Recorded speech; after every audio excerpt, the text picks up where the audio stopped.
wherever you are, hope you are blessed and doing safe. Ladies and gentlemen, greetings, family. Of course, I'm tuning in. You see me without the glasses off today, but if you're looking for some opportunities, particular advertisement opportunities, then look no further at the link at the bottom to my email address. You can hit me up for advertisement opportunities. We are supporting and promoting your businesses here on this channel. You can also, if you would like to donate and subscribe to our Patreon, a link is at the bottom as well. So you have multiple ways in which you can advertise with the platform by emailing me when we go on through our live stream. You also have access to premium content, those that want to see premium content that you will not find here on YouTube or Facebook or Twitter, as I am suspended probably by now. You guys can check out the Patreon at link at the bottom. But advertisement opportunities, definitely email me, gavin.grich1@gmail.com for rates. And for the Patreon, it is the same as the YouTube channel. It is channel gboot2786. All right, I'll holla. William Peace. H. Cosby Jr., The Destruction of Due Process in America. For approximately 2 years now, I have gone on a painstaking quest to investigate the rise and fall of an American icon, Bill Cosby.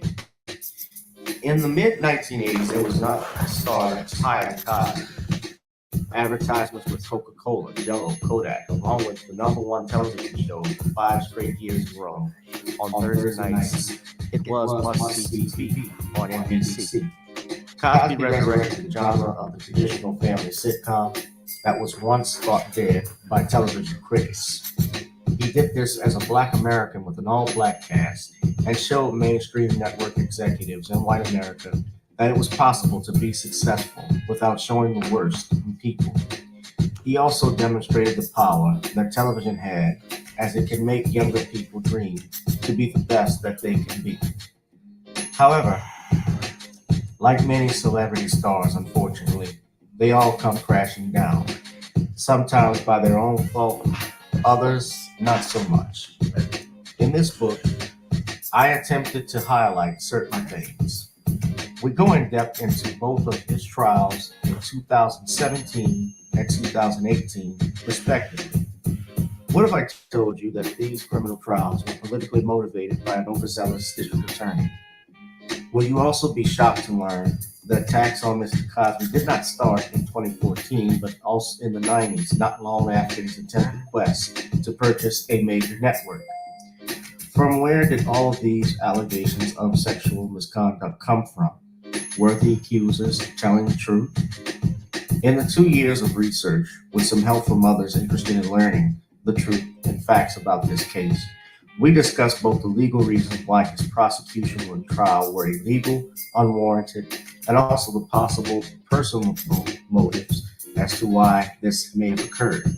Most importantly, we warn about the dangers of prejudice and why a trial by social media, or mainstream media rather, should never be the norm. All this and more in The Commonwealth of Pennsylvania versus William H. Cosby Jr., The Destruction of Due Process in America. Available on Amazon this fall in Kindle and paperback format.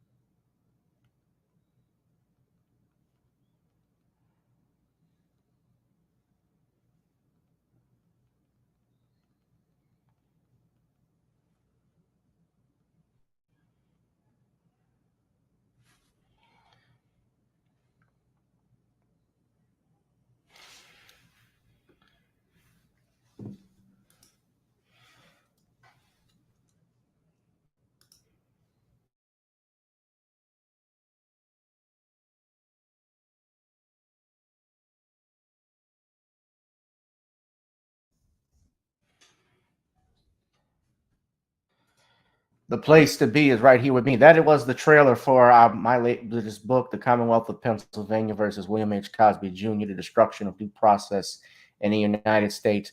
Available soon on Amazon.com. It will be available for pre-order real soon, ladies and gentlemen. You just go to @CommonwealthCos to look up more information and dates, ladies and gentlemen. But we are back again to discuss the following tonight.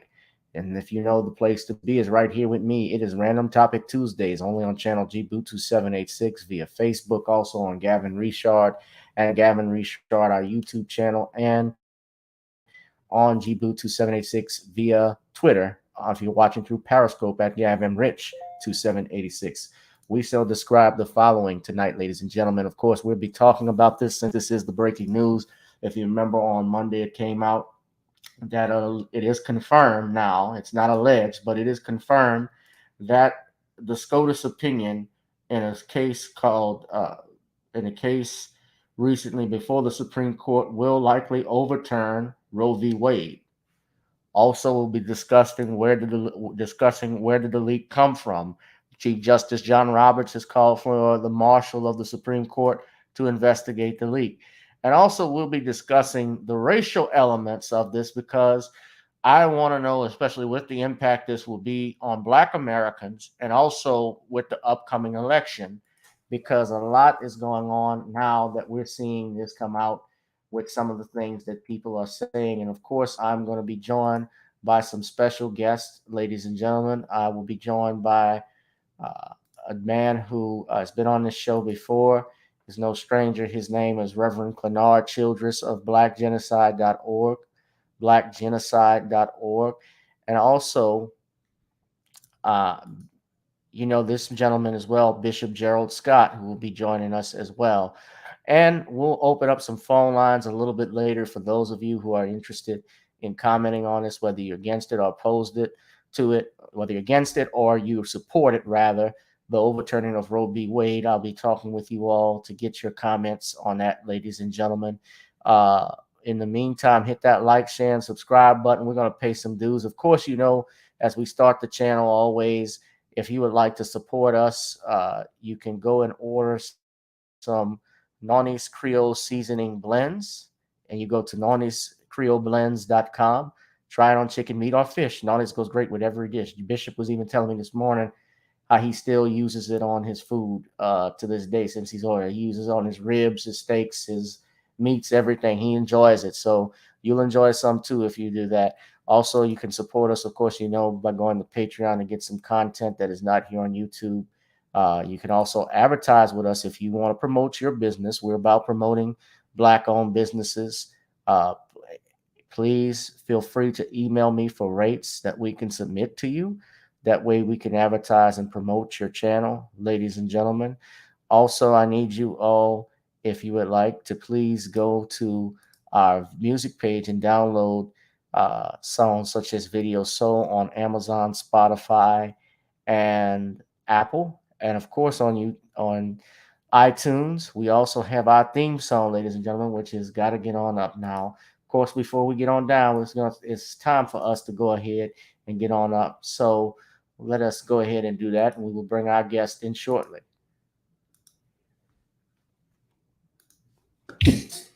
Girl, come on. Gotta dance to the beat, because on the dance floor is where we'll meet. Show me what you got.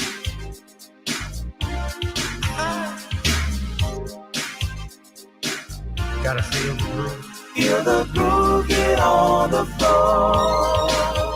Get on the. Right now the party's wasted. There's nothing much to do. But once the groove gets started, tell me, what do you have to lose? Just look into my eyes, girl, as we glide across the room. And what to my surprise now, the beat takes hold of you. Now if you're feeling like I'm feeling, so come on baby, let's start dealing. Time to get this party started. Ain't no time for the broken hearted. When the rhythm takes hold of you, there's only one thing left to do. Cause the beat is really moving. Time to feel your body moving. Gotta get on up and move your body. Cause when the beat is really grooving, it's time to feel your body moving. Gotta get on up and shake something. Feel the groove, get on the floor. get on up. Tell the DJ play the whispers. Rock steady in the mood. Put on earth, wind, and fire. Tonight we're gonna groove. Show me how you do the four corners. Electric slide or two.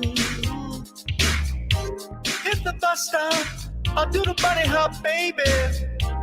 It's really up to you. Now if you're feeling like I'm feeling, so come on baby, let's start dealing. Time to get this party started. Ain't no time for the broken hearted. When the rhythm takes hold of you, there's only one thing left to do. Cause the beat is really grooving. Time to feel your body moving. Gotta get on up and move your body. Cause when the beat is really grooving, it's time to feel your body moving. Gotta get on up and shake something. Feel the groove, get on the floor. Now, 2020 hasn't been the best year of all time. We've been dealing with death, the pandemic, racism, bad policing, and all the bad rhymes. But like Uncle Snoop once said, if you breathe and you achieve. And so, if you're ready, I need you all to get on up. Are you ready? 1 and 2 and 3 and 4. Get your butt on the dance floor. 5 and 6 and 7, 8. This jam we appreciate. We're gonna slide and step on the beat. On the dance floor is where we'll be. Feel the groove, get on the floor. Get on up And move your body. Cause when the beat is really grooving, it's time to feel your body moving. Gotta get on up and shake something. Feel the groove, get on the floor. Get on up. Yeah, gotta get on. Come on, baby, gotta get on. Feel the groove, get on the floor. Get on up. What's up, everybody? It's a little early when I hit that camera, but I couldn't help it. What's up? Feel the groove, get on the floor, ladies and gentlemen. It's time to get on up. So, of course, we're going to be talking about our latest developments into the breaking news. This is no longer alleged.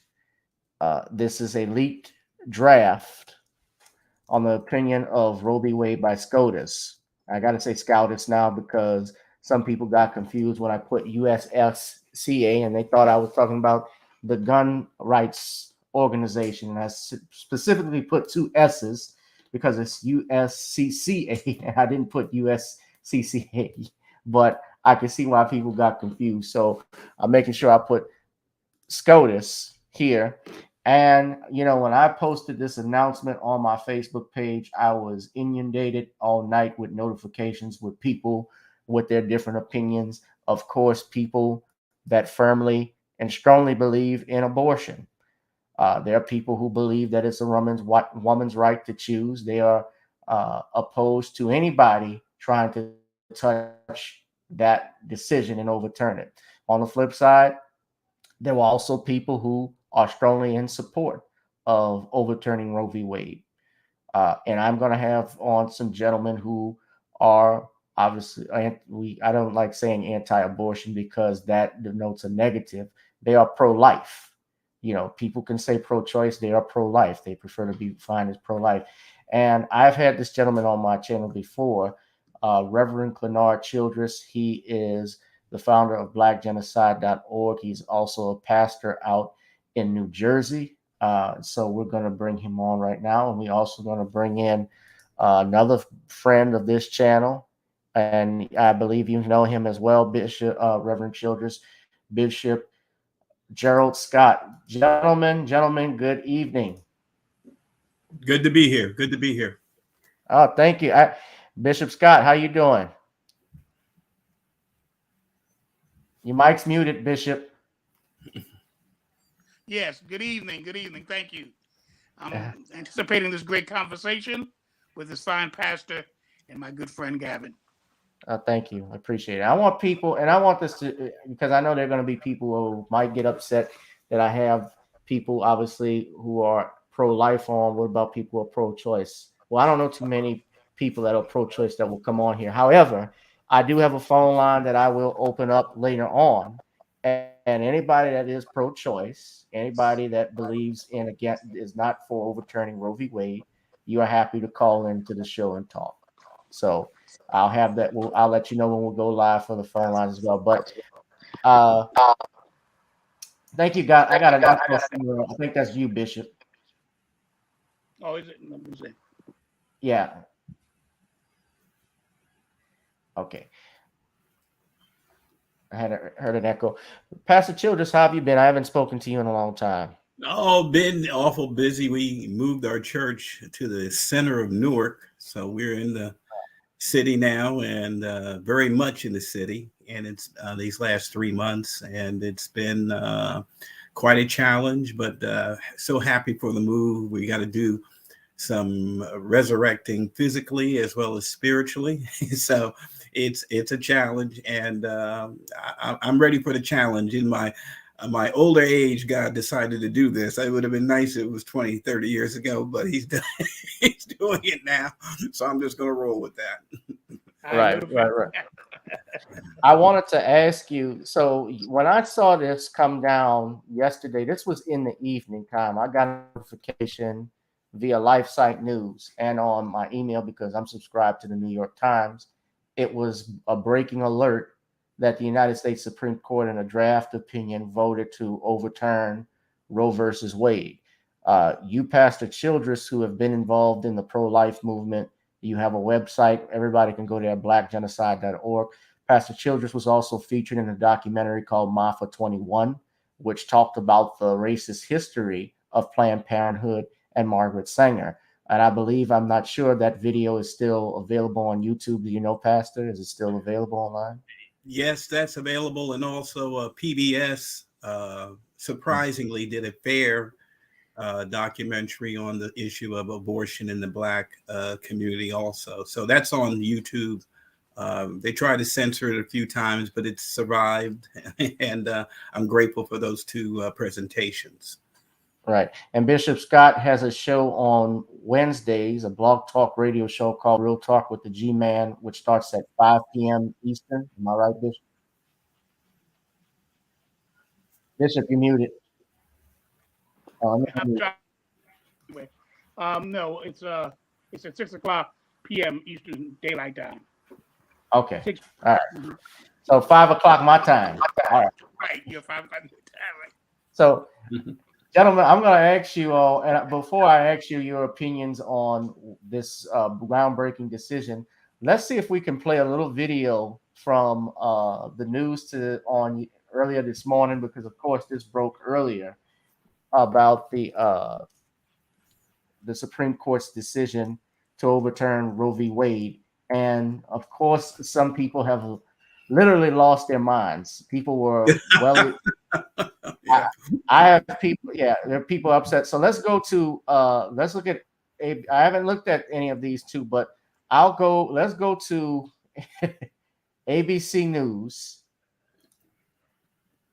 and listen to what they have to say. Copyright disclaimer, I'll put that up in a minute, but let's listen if we can, closely to what they have to say. More on this. And Michelle, thanks for being here. Justices draft opinions all the time, and sometimes they do change their votes later. Chief Justice John Roberts famously did this in 2012 and narrowly saved the Affordable Care Act from being struck down. So how much stock do you think we should put in this draft?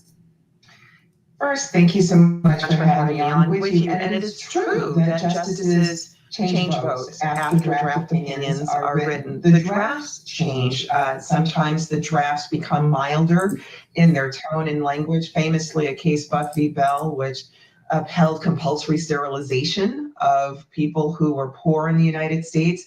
That opinion still was horrendous in its final opinion, but it changed over time. So there's some possibility that there would be movement, but this is an unprecedented draft. It's unprecedented that the draft would be leaked, but what it portends, the language that's used by Justice Alito, if this is Justice Alito's opinion here. It is all just really stunning, quite chilling. And Michelle, what would the immediate impact of this ruling be if this opinion does hold as written in this purported draft? Well, the opinion would not do away with abortion rights in the United States generally, but it would essentially punt the issue back to states where then states such as Texas, Mississippi, and others that have passed anti-abortion laws or very significant and severe restrictions, those would essentially be allowed to go into effect. At the same time, Congress could pass an act such as the Women's Health Protection Act, which has already been vetted before Congress passed through the House, but still has not made it through the Senate. That codifies Roe v. Wade, and so Congress could take that action. It's worth noting that Roe v. Wade was a 7-2 opinion, not even close, and that 5 of those 7 justices were Republican appointed. So we see something that is very different in terms of the tenor of the Supreme Court with the justices who are appointed now versus those who were appointed and serving on the court at the time of Roe v. Wade. So if that happens, and again, it's a big if at this point, but if that does happen, what options are available to women living in a state like the ones you mentioned if they do go ahead and implement full bans on abortion? Well, there are a number of things that are really concerning because it's not just the bans on abortion that we're going to see coming from these states and that are already being more than hinted at, legislation being curated that would impose civil penalties and also criminal penalties against people who aid and abet a person with terminating a pregnancy. We already see that in Texas with civil penalties, but we'll also see criminal penalties. We saw just very recently in the state of Texas, someone who was arrested and later the charges dropped for her self-medicated abortion. We'll see people receiving pills in the mail, something that is actually not illegal because during the height of the pandemic, people were going to clinics. They were forced to go to clinics to pick up pills, but people are receiving pills in the mail to be able to terminate their pregnancy. And unlike the United States and Europe, that's been a practice that's been going on for several decades already.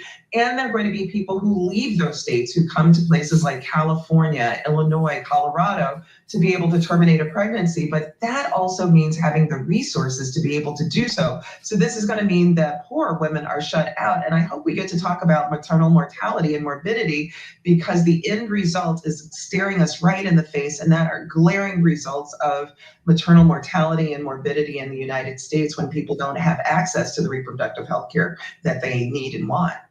And then, Michelle, do you think this could set a precedent for decisions on other issues like same-sex marriage, for example? Oh, they got to bring that up. You asked that question too, because this really does open up a door. We have to understand that Roe v. Wade, how it fit into the nation's jurisprudence regarding privacy, autonomy, matters of contraceptive health, etc.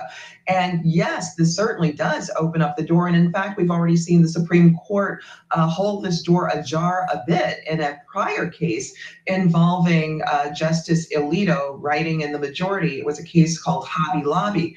And in that case, Justice Alito wrote an opinion, it was a split opinion, that essentially allowed corporations to identify themselves as religious, and those religious corporations then to be able to say that they would deny women who work for them to access certain contraceptions through their insurance programs. That too is absolutely unprecedented, but that was an opinion written by Justice Alito.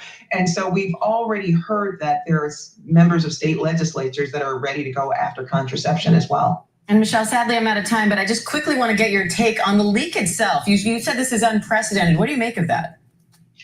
Well, you know, this is a Supreme Court that's already been chastised for its failure to actually have stronger ethics rules that its justices follow after information coming to light involving Justice Thomas and his wife, Jenny. And so this, I imagine, is sending shock waves through the court for a variety of reasons, both in terms of Justice Thomas and what the information leaked with regard to his wife, Jenny Thomas, or that not even leaked is now public record. And then also in this case, whether it was a justice, a clerk, a secretary, someone involved in the court leaking this, it is just unprecedented.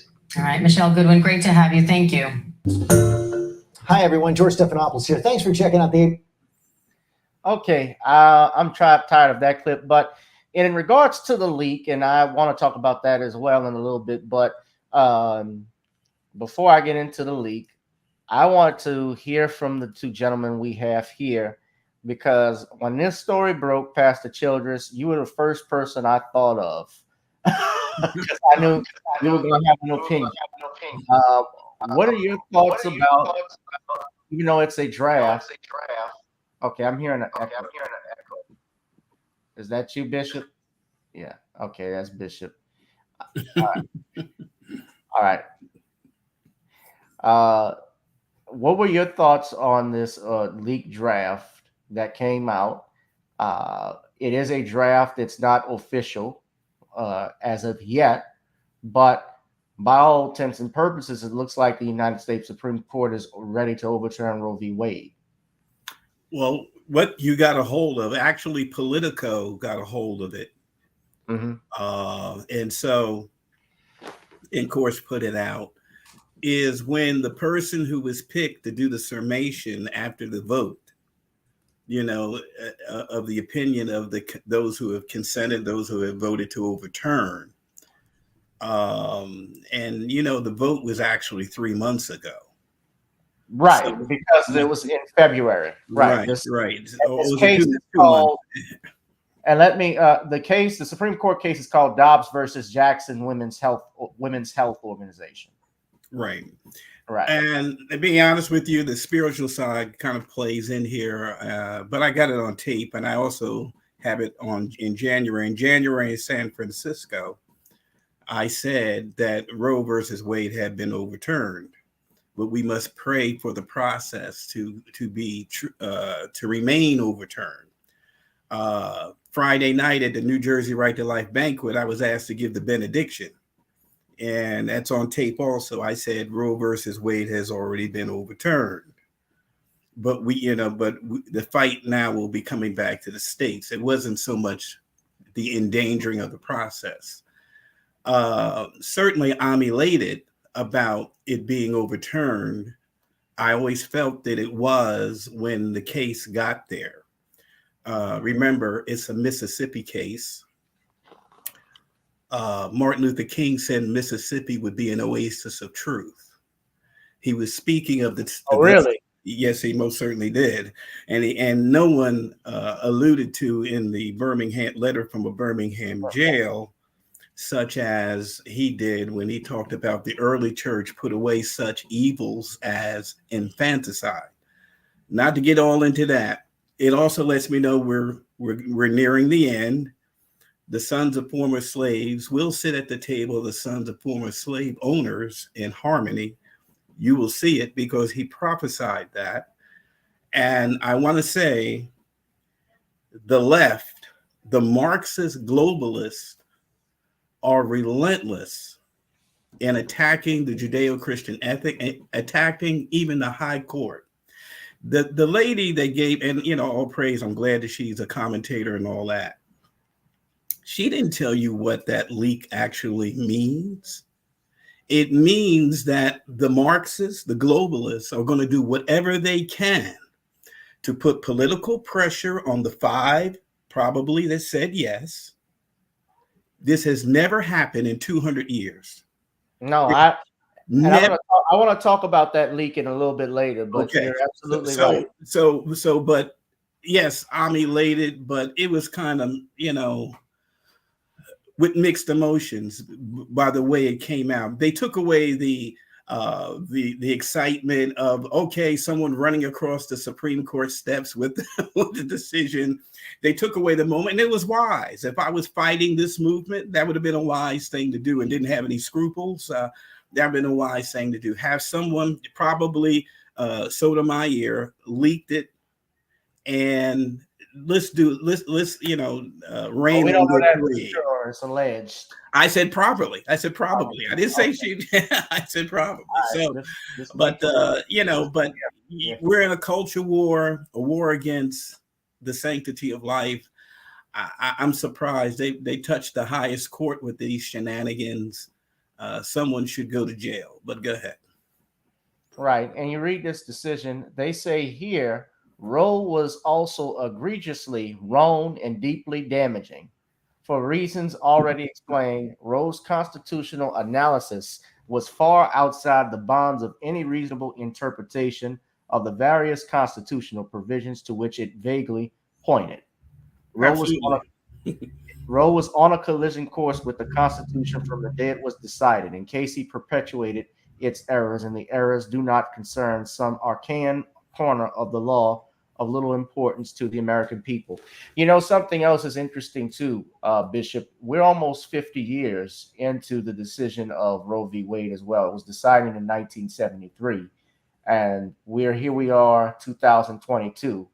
I had actually put this up, and I wanted to talk about the racial aspect of it as well, because I believe in this decision, he went and discussed that as well, the impact that it had, if I'm not mistaken, on the Black community. I am seeing already, let me stop the screen, but when I was telling you how some people have lost their minds, I've seen people on Twitter who are now wanting men to come forward. I thought it's not a man's decision, it's a woman's decision.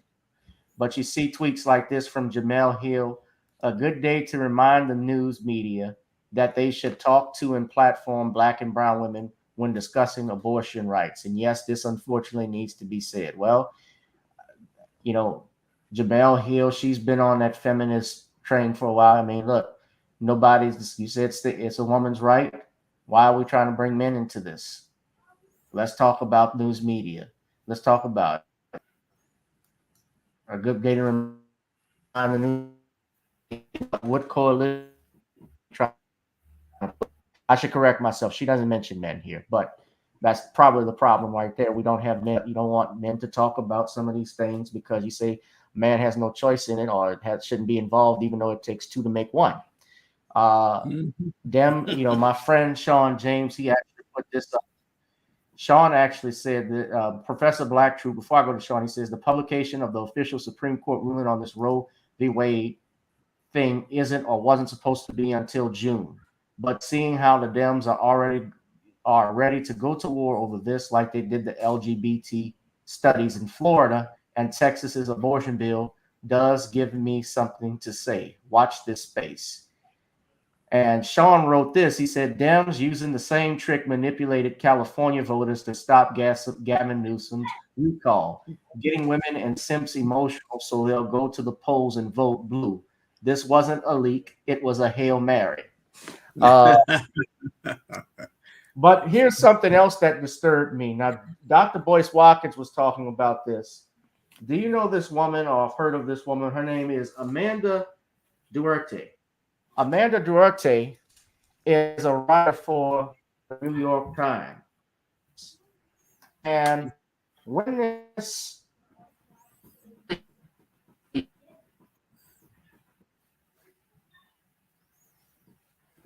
I can't hear you. I can't hear either. He's frozen. He's frozen. He's not even moving. There seems to be a problem on his side, maybe. Now he's just totally out of it. Yeah, I can hear you.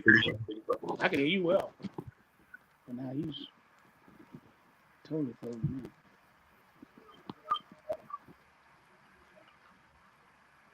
He's going to have to come in and come out, come back out of it.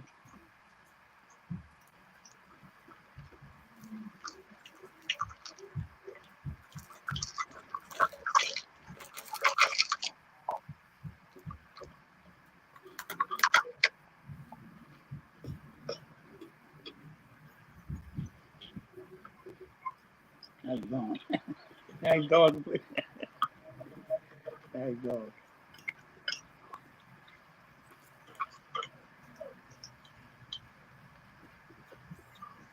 Okay, our host will be right back in just a few minutes. We're here discussing the Roe versus Wade leaked decision. And we're here with Bishop Gerald Scott and myself. Here he is. Here he is. I don't know what happened. Sometimes I get kicked out even on my own stuff. So what I was going to show everybody. Hold on, let me mute you for a second, Bishop. Okay, so I'm back live now. So this is what happened. So a woman by the name of Amanda Duarte wrote this. She is a writer for the New York Times. And she wrote obviously one of the most, to me, one of the most egregious racist things. Now, this is what an example of what Malcolm X said about how the white liberal is even more racist than the white conservative. Now, I don't know if you all can see this. I'm trying to click on it, but I'm having some. Okay, so I want y'all to look at this. Look what she wrote. She says, I do wonder how these white supremacist lawmakers would feel if their little white daughters were raped and impregnated by black men. Wow. Now, she should lose her job. Yeah. Anybody else would have lost their job by now. Right. Now notice she said rape. She didn't say if their white daughters, little white daughters had sex. But the thing little. Mm-hmm. One thing too. Like you're trying to say, when I sit here little, it sounds like you're underage. Yeah, underage, minor. Mm-hmm. Minor daughter was raped by a black man. Now she. Yeah, Bishop, we got to do something with your mic. I'm getting an echo. Let me come in and come back out. Let me see what happens. All right. Now okay, we'll wait for Bishop to come back out, but she has since issued an apology, like they always do. Right. But she said here how sorry she was. She says, and I quote, I said something insanely awful and stupid on Twitter last night. The intent does not matter, so I will not attempt to defend or explain it. It was racist and has had racist impact. I am terribly sorry to anyone and everyone who read it and who were hurt by it. I deleted my account briefly because I wasn't sure of the right thing to do, and I knew that it wasn't and isn't to try to answer for what I said. I know a lot of people are angry and looking to tell me why, so I'm reactivating it because I think it's important. Please know that I am deeply, deeply sorry, and if there's anything I can do to repair damage of this, please do let me know. Thank you. First off, please stop having white children. She wrote that back in November.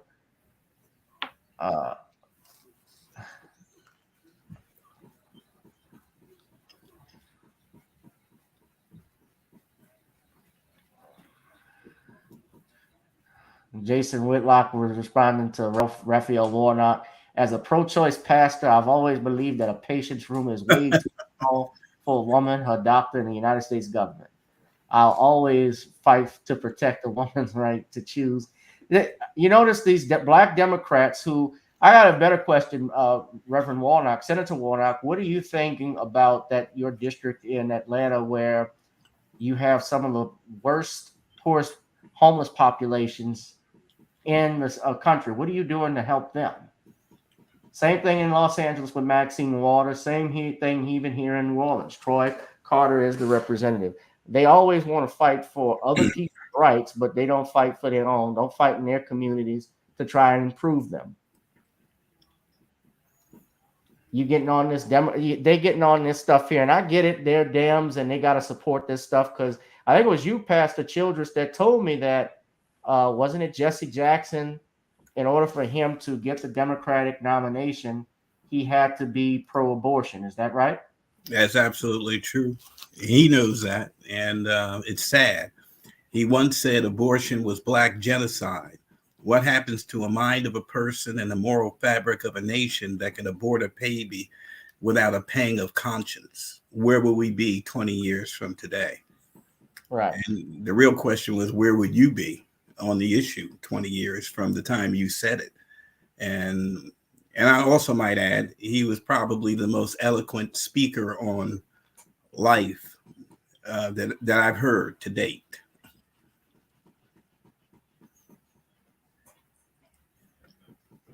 Yeah. But the love of money is the root of all evil. But this is Amanda Duarte. I want to bring Bishop Scott back in. Hopefully his echo is fine. I hope. Okay, Bishop still has that echo a little bit. Or I don't hear it anymore. Bishop, are you there? Yes, I am. Okay, so that's better. I think you had an issue with your mic with the volume. But when you read this tweet, Bishop, I want your thoughts. What are your thoughts of this, what she said? And I know you said she should be fired, but I wanted to know if you had more on it. And also, what were your thoughts when you saw that the decision was leaked and was overturning Roe v. Wade? Well, I'm delighted about it. I didn't like it in '73. I didn't like it. I haven't liked it since then. And the various arguments over the years, challenges over the years, I've always wanted it to be defeated and overturned. My position is very clear on abortion. I'm not a pro-abortionist. I'm not even a sympathizer for abortion in any shape or form. I think what this woman wrote is atrocious as far as I'm concerned. The little white daughters, implying there must have been a little girl, minor girl, 10 years old, 12 years old, 13, of an age that could be pregnant, but certainly not of age that could be considered mature. And then she was raped and then impregnated by black men. It's very derogatory. And anybody else that would have said that would have been fired, taken down, or whatever. But at this point right now, they're trying to push an agenda. And when they try to push their agenda, they look the other way about a lot of infractions that they normally would put a pin in. She's supporting their position, so it's all right with them. It's all right. She's a writer for the New York Times, and that just tells you also where our media is today. Well, our media is trying to push. Media. There's the actual definition of television is television programming, and that's because it programs the vision of the viewer.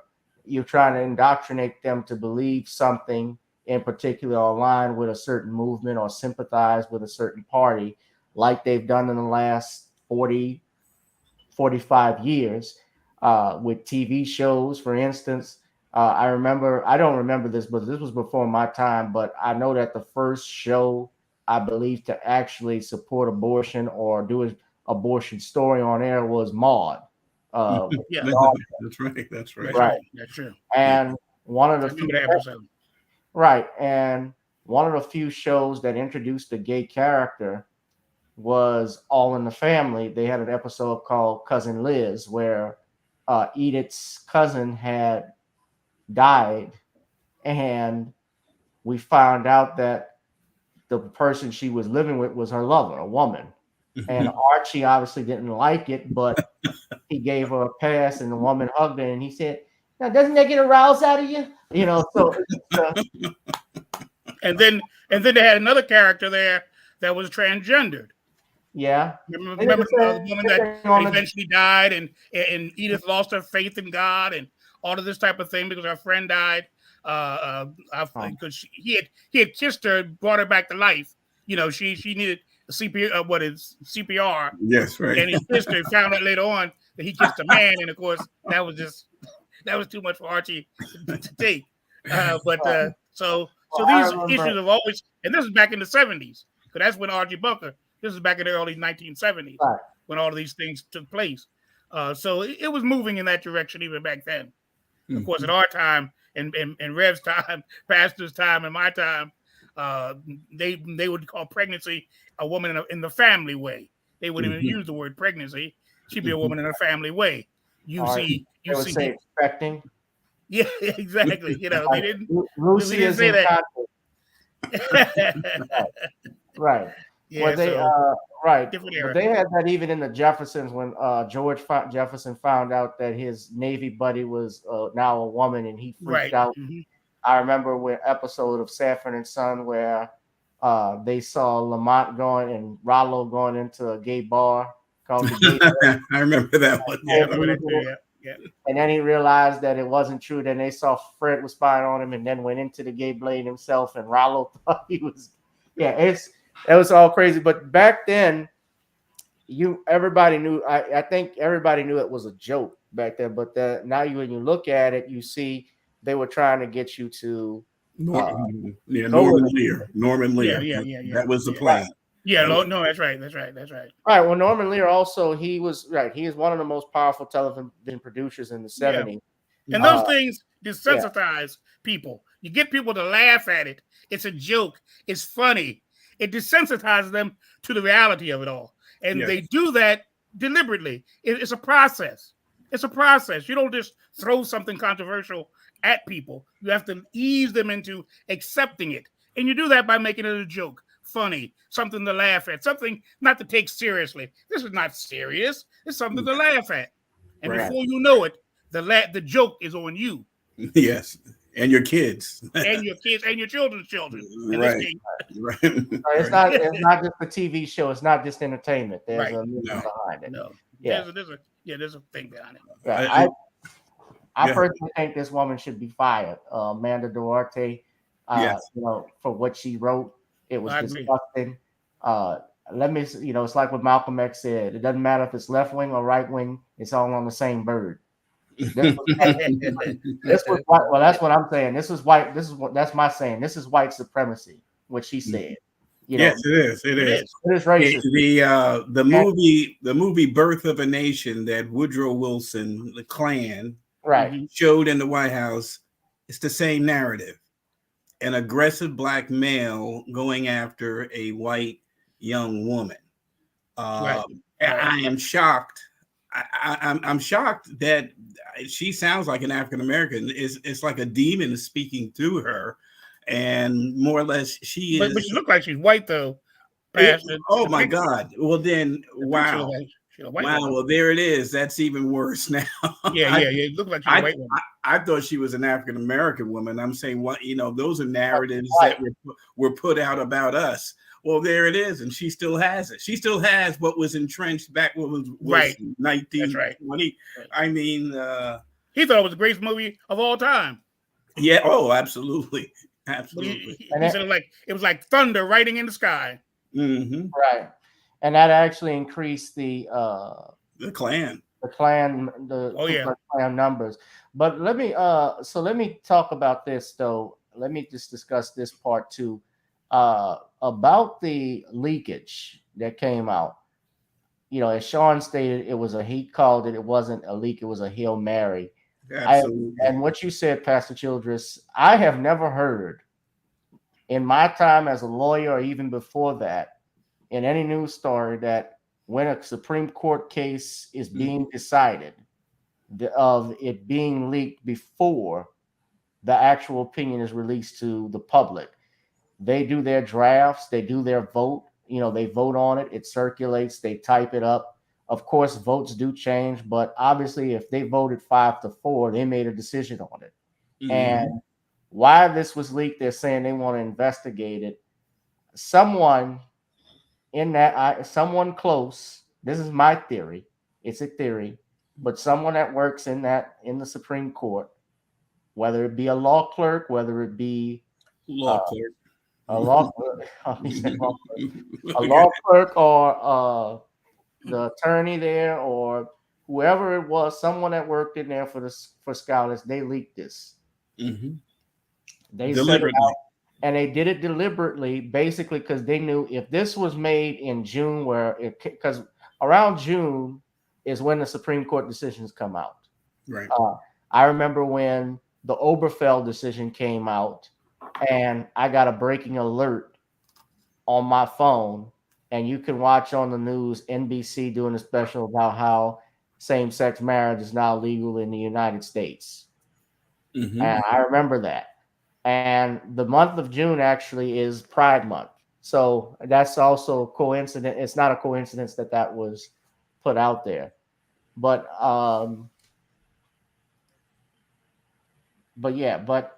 what I'm saying though is that I don't think this was a Hail Mary, and now they're talking about they're on the floor and Biden is stating he is not going to oppose a filibuster because they're possibly talking about codifying Roe v. Wade into law.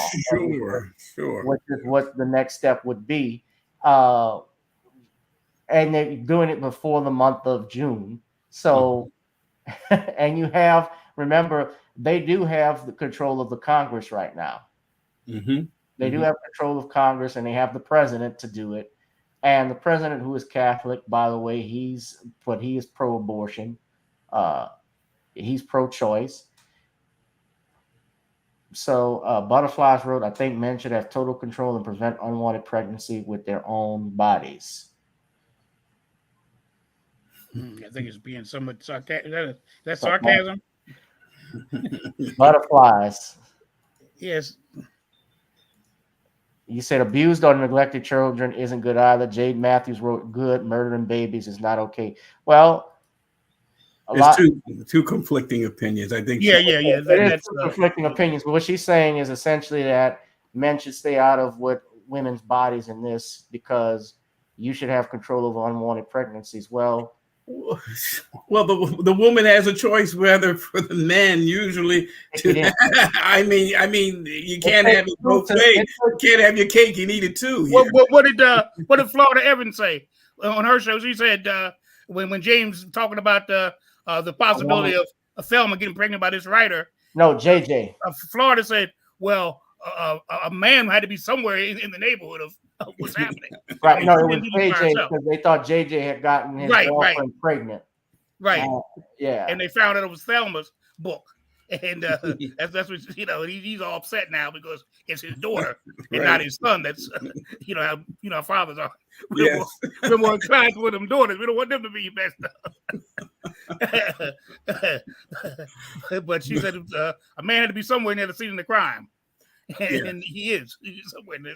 I mean, the whole thing is messed up to me because you first take away the rights of the parents. A lot of these children, these young girls are underage, 15, 16. I had a daughter that's 16 when she got pregnant. Yeah. And the people called and was going to tell her that her test was positive and she was indeed pregnant and she wasn't home. So I said, well, what are you calling for? They said, oh, we have something to tell your daughter. We can't tell you. It's against the law. I said, well, I'm going to tell you something.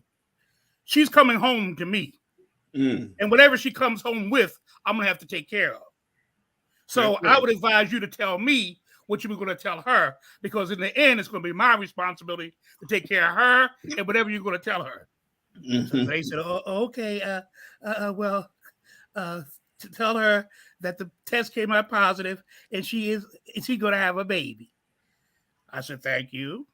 People don't understand the fact that unless you want this woman to be by herself, without her parents, without the male, you're setting it up for her to decide to have an abortion. You're taking away all her support system. And when you take away all her parents, the father of the baby, they have no say.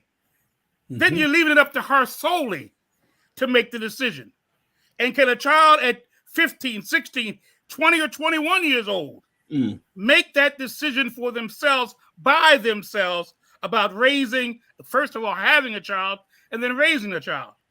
Yeah. You give the child all the support that child, I mean the mother now, needs to make a rational and the best decision for her and the child. You give her the support system. You don't take away the support system and then only offer up the option, well, you can't take care of it by yourself, so you might well abort it. Well, you took all her support system away. Yeah, you took her parents away. You took the father away. Now you say, okay, girl, what are you going to do? Yeah, well, I don't know what to do. The sociological data proves, and this is why Planned Parenthood fights just what you said, that anytime that there is parental notification, the children around, they decide in high percentages to have the child. Yeah. And my daughter did just that because she had us. She had us to support her. Now, that's not in every case. Yeah, I know. Yeah, it's not in that. But in most cases, parents don't want their grandbaby to be aborted. I didn't. Plain and simple. That's their child. Matter of fact, Dr. Alveda King, who was pregnant in that same scenario you just mentioned, Martin Luther King's father told her face to face, you are not aborting because A.D. King was her father. Okay. And Martin Luther King's brother. He said, you are not aborting my grandchild. And she was. She had one previously and was going to abort again. And that's their plan. Because if you continually have abortions, eventually you become sterile. And then when you do try to have babies, many of them miscarry. This is a story that no one talks about. And so African Americans lead the country in miscarriages when we were once having our children in the field. The devil is a liar. Something's going on. Yes. But you've allowed. And look at the governor of Virginia that said, we don't want the parents involved. I said, listen to that demon talk. Thank God he lost to Youngkin and Winsome Sears. But I think he was running for governor. He wasn't the governor, was he? Oh, okay. Yeah. So it's without question. Well, the one before him, the one that was moonwalking, he was just as bad. Blackface. Yes. Al Jolson Jr. Yes, there you go. You got him.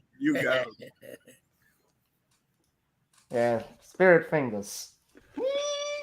I'm reading this article. So this is what Chief Justice John Roberts had to say about this breach. He said on Tuesday in a statement that the Supreme Court is blessed to have a workforce, permanent employees and law clerks alike, intensely loyal to the institution and dedicated to the rule of law.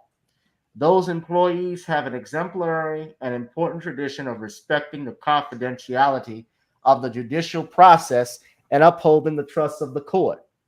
The disclosure of the draft opinion was, quote, was a singular and egregious breach of that trust that is an affront to the court and the community of public servants who work here.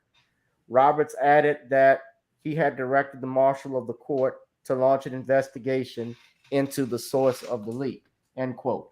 So that's Chief Justice John Roberts, who obviously was upset about the leak, and he confirmed that the alleged decision was true.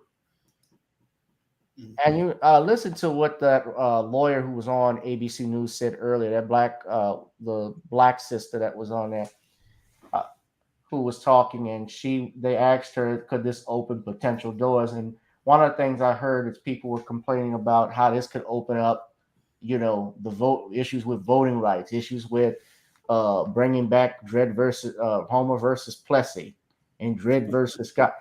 Well, the only thing is that we have it and of course the laws have to be enforced, but it is law now that with the Civil Rights Act and Voting Rights Act that make it illegal to discriminate against someone because of the color of their skin. You also have the 13th, 14th, and 15th Amendment, which was designed and created to give, number one, exterminate slavery. Number two, the 14th Amendment, that was the 13th Amendment. The 14th Amendment giving black citizenship, and the 15th Amendment making it the right to vote. So of course, the states pass laws all the time to challenge these things. However, they cannot take this out of the Constitution unless it is amended by members of Congress. And I can tell you surely, if they did try to put us back in chains, there will be blood in the streets. Sure. We are not going back. If that got to Biden is the only one trying to put us in chains. Gas prices, inflation, and mismanagement of the money. Biden is the one who these are all fake, false narratives to control. What party is about eugenics? The Democrats. What is eugenics? Social engineering. Who wants to control you? Who comes up with the mandates and all the vaccinations and all this nonsense? That's the Democrat. They're not even the Democrat Party. And I'm going to stop calling them that. They're globalist Marxists that have taken over the Democrat Party. This makes no sense. No sense whatsoever. And you should have called me when the Pfizer report came out. But, I can't tell you how I was beat up for saying the things I was saying. Now nobody's saying nothing. Pfizer and Moderna ratted on themselves because they wouldn't let them. It's the same people with the abortion. Man, let me tell you something. That's one thing I have learned. The same people I fought since about when I became an activist, about 97, 98, were the same people involved in the vaccinations, and the same people, Bill Well, Gates, Fauci, or this is the same thing. I'm sorry. Go ahead. I don't want them to take the channel down. Let's not go down there, Paul. Okay, all right. I get what you're saying. Yeah, but I'll put it like this. I find it very interesting. We're out of the pandemic now. All of a sudden, everything is everything. I found that funny because I've seen that. Yeah, most of it is. You don't hear too much about it anymore. I'll say that much. So, now the next thing after that, of course, is we had the Ukraine issue, Ukraine versus Russia. Yeah. Then now, of course, we're talking about Roe v. Wade, and I'm more interested in what you saw by tweets by Jamel Hill and by some of these other women. This is going to be a way to try and get Black Americans, FBA Americans, out to vote and vote Democrat. They're going to use this message. Don't you think, this coming November, to get us out to get Black people out to vote? And of course, we have Black people who are calling for FBA B1, saying that we're not voting unless you give us some type of tangibles. We want tangibles for our vote. We want something in exchange for it, like you're giving illegal immigrants, like you're giving LGBTQ, like you're giving white women. I had someone who was talking about, well, next is affirmative action is going to be taken off. Affirmative action benefits white women. It don't benefit Black folks. Reality. Someone was saying, well, Brown versus Board of Education is going to be reversed. I said, you do know that we're more segregated now. Our schools are more segregated now, just as much as the time of Brown versus Board of Education. Of course, yes, we don't want to ever go back to that time period. Absolutely. But we segregated now because people go where they're comfortable. People go by what they're familiar with. So I want to just play this, though. This is what Joe Biden had to say, President Biden had to say about the leak decision. That we're going to have 50 years decide a woman does not have a right to choose within the limits of the Supreme Court decision case. Number one. But even more, equally as profound is the rationale used. And it would mean that every other decision relating to the notion of privacy is thrown into question. I realize this goes back a long way, but one of the debates I had with Robert Bork was whether Griswold versus Connecticut should stand as law. The state of Connecticut said that the privacy of your bedroom, a husband and wife or a couple could not choose to use contraception. To use a contraception was a violation of the law. If the rationale of the decision as released were to be sustained, a whole range of rights are in question. A whole range of rights. And the idea we're letting the states make those decisions, localities.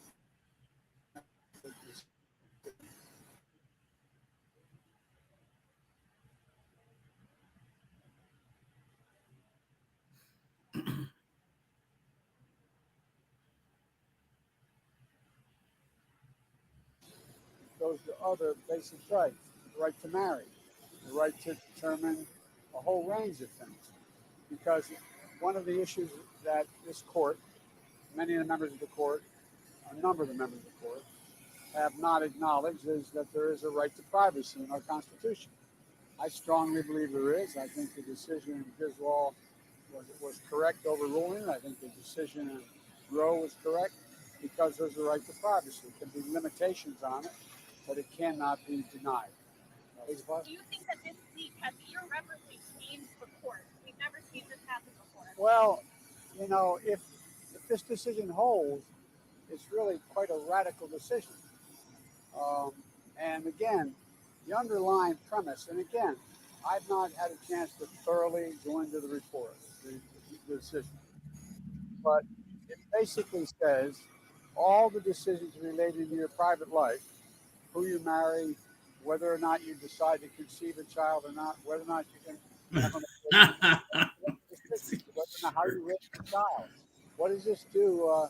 And does this mean that in Florida they can decide they're going to pass a law saying that same-sex marriage is not permissible? It's against the law in Florida. So there's it's a fundamental shift in American jurisprudence. Let me say this. Can I say this, Gavin? Because it really, can I say this? Yeah. It really bothers me how hypocritical Biden and Democrats are as a whole. He just made a ruling with naturally Obama's prodding about this truth committee, this board, this disinformation board, where he doesn't think things should be private, that he believes that censorship should be imposed. Yet here he now is talking about it's an invasion of privacy. Well, aren't you doing that? Isn't censorship telling me I can't say this or I can't speak that here? You're saying tonight, well, I can't say this because if I do, I'm going to be taken down. That's censorship. Yes. That's intruding on my privacy, my right to speak whatever I want to speak. So when he wants to speak something, it's fine. But when others want to speak, have the same right to speak, they have to be silenced, brought before a board, right, brought before the committee, and Notice he didn't answer the call of the last question. The woman asked, "Did this leak change the court?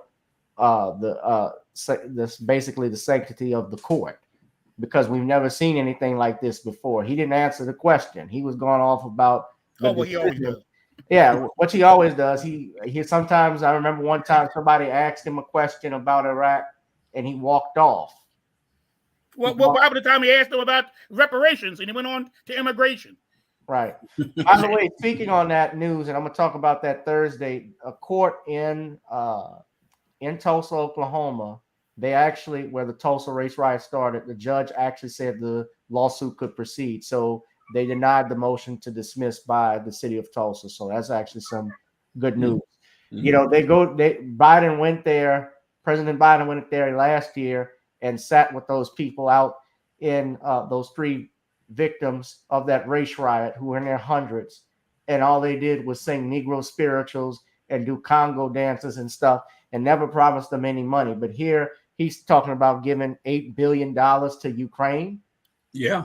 These white, and if you look, Bishop Scott and Reverend Childress, these Ukrainians too, I'm not saying it's all of them, but look at how they're treating blacks, African immigrants that are in the Indian immigrants that are there who are trying to leave. Right. Pointing guns at them. Yeah. Mm-hmm. I'm sorry that that's happening to them, but to hell with it. I mean, it's what it is. I'm not of the point where I'm not going to cape for you. Right. Well, I'm glad Biden was fairly articulate in that particular interview, but the hypocrisy, as Bishop Scott has pointed out, it's just gotten to be so overwhelming. It's not going to work. They've overplayed the race card. It's not going to work on the masses as well as it has before, because the public is finally wising up on it. You could talk about the Comstock laws. You want to keep going back. Yeah, we had some archaic stuff. But let's talk about this law. We hold these truths to be self-evident, that all mankind is created equal, endowed by the Creator, that's God, not man, endowed by the Creator with certain inalienable rights, meaning rights you cannot take away. Among these are life, liberty, and the pursuit of happiness. So it's about whether that's a human being or not. A woman's right to choose, I always say this, is intellectually dishonest to claim a right for yourself and take away the right of somebody else. That's what's happening. That's a person. And a person is a person, no matter how small. I always say this: fetus, embryo, gourd, whatever you may say it is, it's a process of human life. It's a stage of human life. And I've never seen a woman, and all the women that have ever existed, whether you believe in Eve or whether you don't believe in Eve, there was a first woman somewhere. And I've never seen a woman give birth to anything but another human being, ever. You can't even pick one example. If you could pick one example, a precedent that said, well, there was a woman that gave birth to a chimpanzee, then you may have an argument. You may have an argument. You may have an argument. But with the billions of women that have lived on this planet from the beginning of time, not one ever had anything but a human being. So that means from the time, what did Jeremiah in the book of Jeremiah says? Before you entered into your mother's womb. That's right. I knew you before you entered there. So what was he talking about? What are you talking about? I knew you when you were a chimpanzee. No, I knew you before. I knew you, Jeremiah. You before you entered into your mother's womb. So to me, my position is this: instead of getting rid of the victim, we need to get rid of the things that victimizes the victim. If you think that child is going to be enter into a life of poverty, well, make provisions so that they don't have to live a life of poverty. If they have some physical disability or some physical challenge, mental challenge, developmental challenge, do things to correct the victimization of the child. Don't throw away the child. Don't throw away the child. It's like throwing away the bathwater. That's right. That's right. You know, instead of if you got a dirty shirt, but it's a good shirt, and don't throw away the shirt. Get some more detergent. Get stronger bleach. Put some more water on it. Don't throw away the shirt. The shirt is still good. My Lord. Likewise, 70 says, I'm not for abortion, but it's not for a man to decide. If he wants to have a decision, don't have sex for a condom or vasectomy. Well, if you don't have sex, that goes for a decision both of them make. I mean, I get what you're saying, but what we're talking about, obviously, and I'm referring to when two people consent. Now, in the case of a woman being raped or even in incest, Bishop, you and I have had this conversation, and Pastor Childress, I'm sure you feel the same. You still say that abortion should be illegal, even if it's in that circumstance. There's adoption, and I am not. Please, this is one where I think Butterfly or whatever is correct. I don't like answering this because it's impossible for me to empathize with a woman who has been raped and carrying a child for 9 months. I always do say, though, that look at Michelangelo. He's a product of rape and incest. Louis Armstrong is a product of rape and incest. The list is endless. The persons who shared the message with me that won me to be a pro-life activist was a product of rape and incest. Akua Pharaoh in Texas. If you looked at the list of the people who have made and I'm forgetting a lot of them, contributions to society. Well, Frederick Douglass. Yeah. Okay. All right. Frederick Douglass. I mean, you could stop right there. So I don't want you to say Frederick Douglass. Well, I mean, that was expected. And you're talking about in slavery times, the woman did not have a choice. I mean, Thomas Jefferson and Sally Hemings, we talked about it, Bishop. Right. I mean, that's right. She was 13. She was a teenager. I'm looking at somebody right now, Eartha Kitt. Yes, Eartha Kitt. Jesse Jackson. Jackson. Malcolm X. So Malcolm X's mother. So these are people that we know that are contemporaries. We know these people. Paps and I were alive when all of them, including Eartha Kitt, was alive. And Malcolm, when I went to the second Million Man, and we were not protesting, we had set up our signs outside. He knew we were coming. He never told us not to come. He never told us to come. About Farrakhan? Yes, Louis Farrakhan. And while we were there in Washington, he talked about how his mother tried to abort him 3 times. Right, and I remember that. And on the 3rd time, she just said, well, I guess he's just supposed to be here. So my wife, Teresa, her mother tried to abort her. She put a hanger, That's what she was doing. Part. I don't even like saying it, but that's what up in a private part and did everything she could do. I mean, she kept on prodding, thinking that she would once again.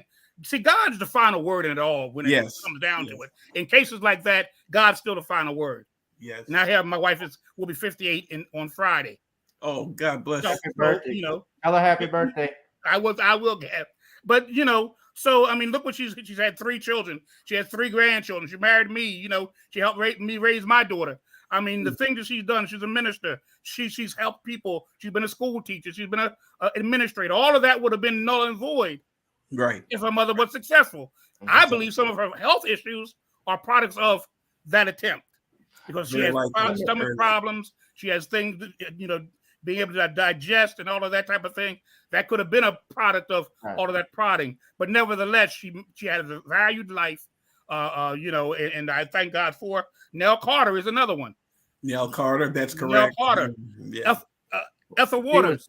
Ethel Waters. That's the one. Ethel Waters. Who Billy Graham picked out to sing for his ministry. Right. Ethel Waters. His Eyes on the Sparrow, you know. As a matter of fact, movies he made. One of the I would say this too. I'm going to bring this back, but if you know the case of Jane Roe versus Wade, there's also another case called Doe v. Bolton I talked about, and that was a Opto FN made a good point. A man definitely has the right to decide if a woman can ask for his support monetarily, then his decision should count. If the baby lives, the law will say that the father must provide. That is true in terms of child support. But I wrote this here. I shared this article. So this is when Norma McCorvey died back in 2017. Mm-hmm. She died at 69 years old. Now, her attorneys, what a lot of people don't know, they used the story to sympathize with her and make it obviously more acceptable to the public that she was the product of a gang rape by black men. Her baby, her pregnancy. But then we found out later she lied. She lied, right. And it wasn't just her. They did this even with NARAL when they talked about the numbers, the accurate numbers of women who were raped and so forth. Bernard Nathanson, Dr. Bernard Nathanson, who had performed abortions, he became later on a pro-life advocate. Mm-hmm. He made the movie called A Silent Scream. Mm-hmm. And I'll talk about that in a second. But Norma McCorvey was her real name. She died in 2017. Now, before she died, a lot of people don't know this, but her baby actually survived. She didn't abort the child. No. The baby actually lived. Mm-hmm. And you can see who's right there next to her. That's Gloria Allred, the woman that went after Cosby. She has a habit of going after Cosby. She went after Tyson. She went after Michael Jackson. Any man. Or any black man in particular. Yeah. She likes to get money. With money. But she lied. And you can look at this article here. It says key abortion plaintiff now denies she was raped. Now, she's not alone in this, but the woman who was also known as Jane Doe in Doe versus Bolton. Now, a lot of people don't know what Doe versus Bolton is. I talked about it yesterday, but Doe versus Bolton, that was a key Supreme Court case that was called a companion case with Roe versus Wade. Mm-hmm. And Doe v. Bolton, which was in Georgia, and Roe versus Wade, which was in Texas, Roe v. Wade struck down abortion laws, saying under the concept of the fundamental right to privacy. However, what Bolton did, Doe versus Bolton, that allowed abortion for any reason when they talked about the term health of the mother, mm-hmm. because Georgia had a law about if it was in the case of rape and incest or if it was for the health of the mother. Well, they said that could be a universe. They basically made it a very vague term. So it means you could get an abortion for any reason, essentially under that doctrine. So there was not for 9 months. Mm-hmm. And even in some circumstances, and Reverend, you've talked about this. I want to ask you this. Who was the state senator that voted against the Illinois law that would have protected late-term children that were survived late-term abortions? The only one, and that's Barack. He had that distinction. Yeah, Barack Obama, basically. He said, and was asked if a child survives and is on the table waiting for help or in need of help, what should happen with that child? He said, if the mother's decision was for the child to die, the child should die. And he's the only person that voted. Even Planned Parenthood at that time tried to back out. That was in Illinois. Yeah, he tried to back out of it, but he was adamant. He tried to explain later it was a vote of principle, but I was surprised that never really came up. What is late term? for those that don't know, what is late-term abortion?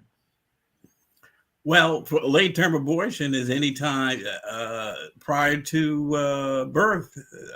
In New Jersey, it could be the day before you can abort the child, the day before the child is due. So late term means late term. The last trimester, people would like to put that frame on it. But to me, I think people should know that in New Jersey and Maryland, New York, it could be the day before you're supposed to give birth. Most people don't know that.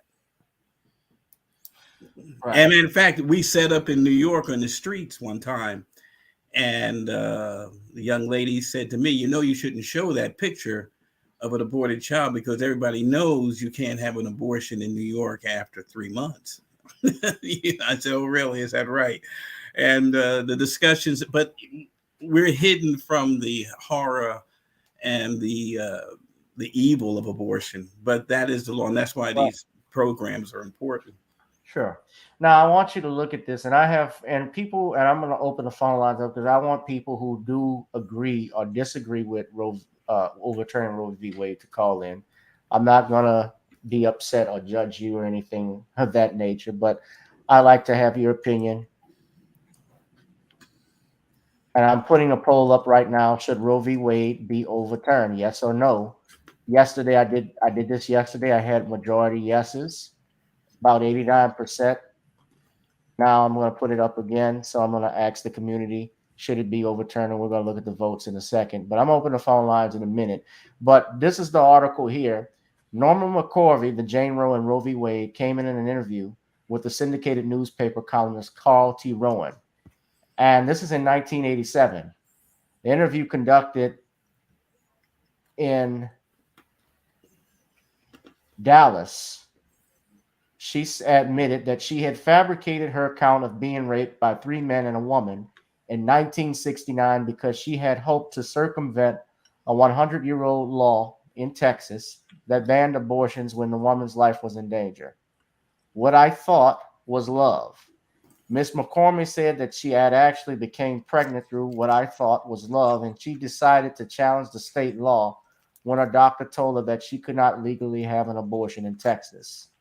So in 1970, she had her lawyers file a federal suit against Henry Wade, who was the Dallas County District Attorney, to protect her anonymity.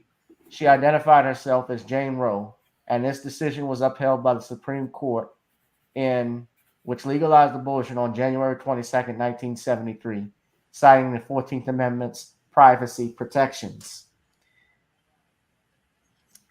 So, also, we should mention, in all fairness, she later became a pro-life activist. She did, but then if you saw subsequently, she did a documentary saying that she was paid to do that. She was at that point dementia. She has begun to drift prior to, and she was also, which is a lot of case in this movement, she needed the money. So they did that documentary. They paid her well. I mean, the other side paid her very well, and she needed money at the time, but she was also suffering from, she was delusional at that time. Have either one of you heard the California bill AB 2223?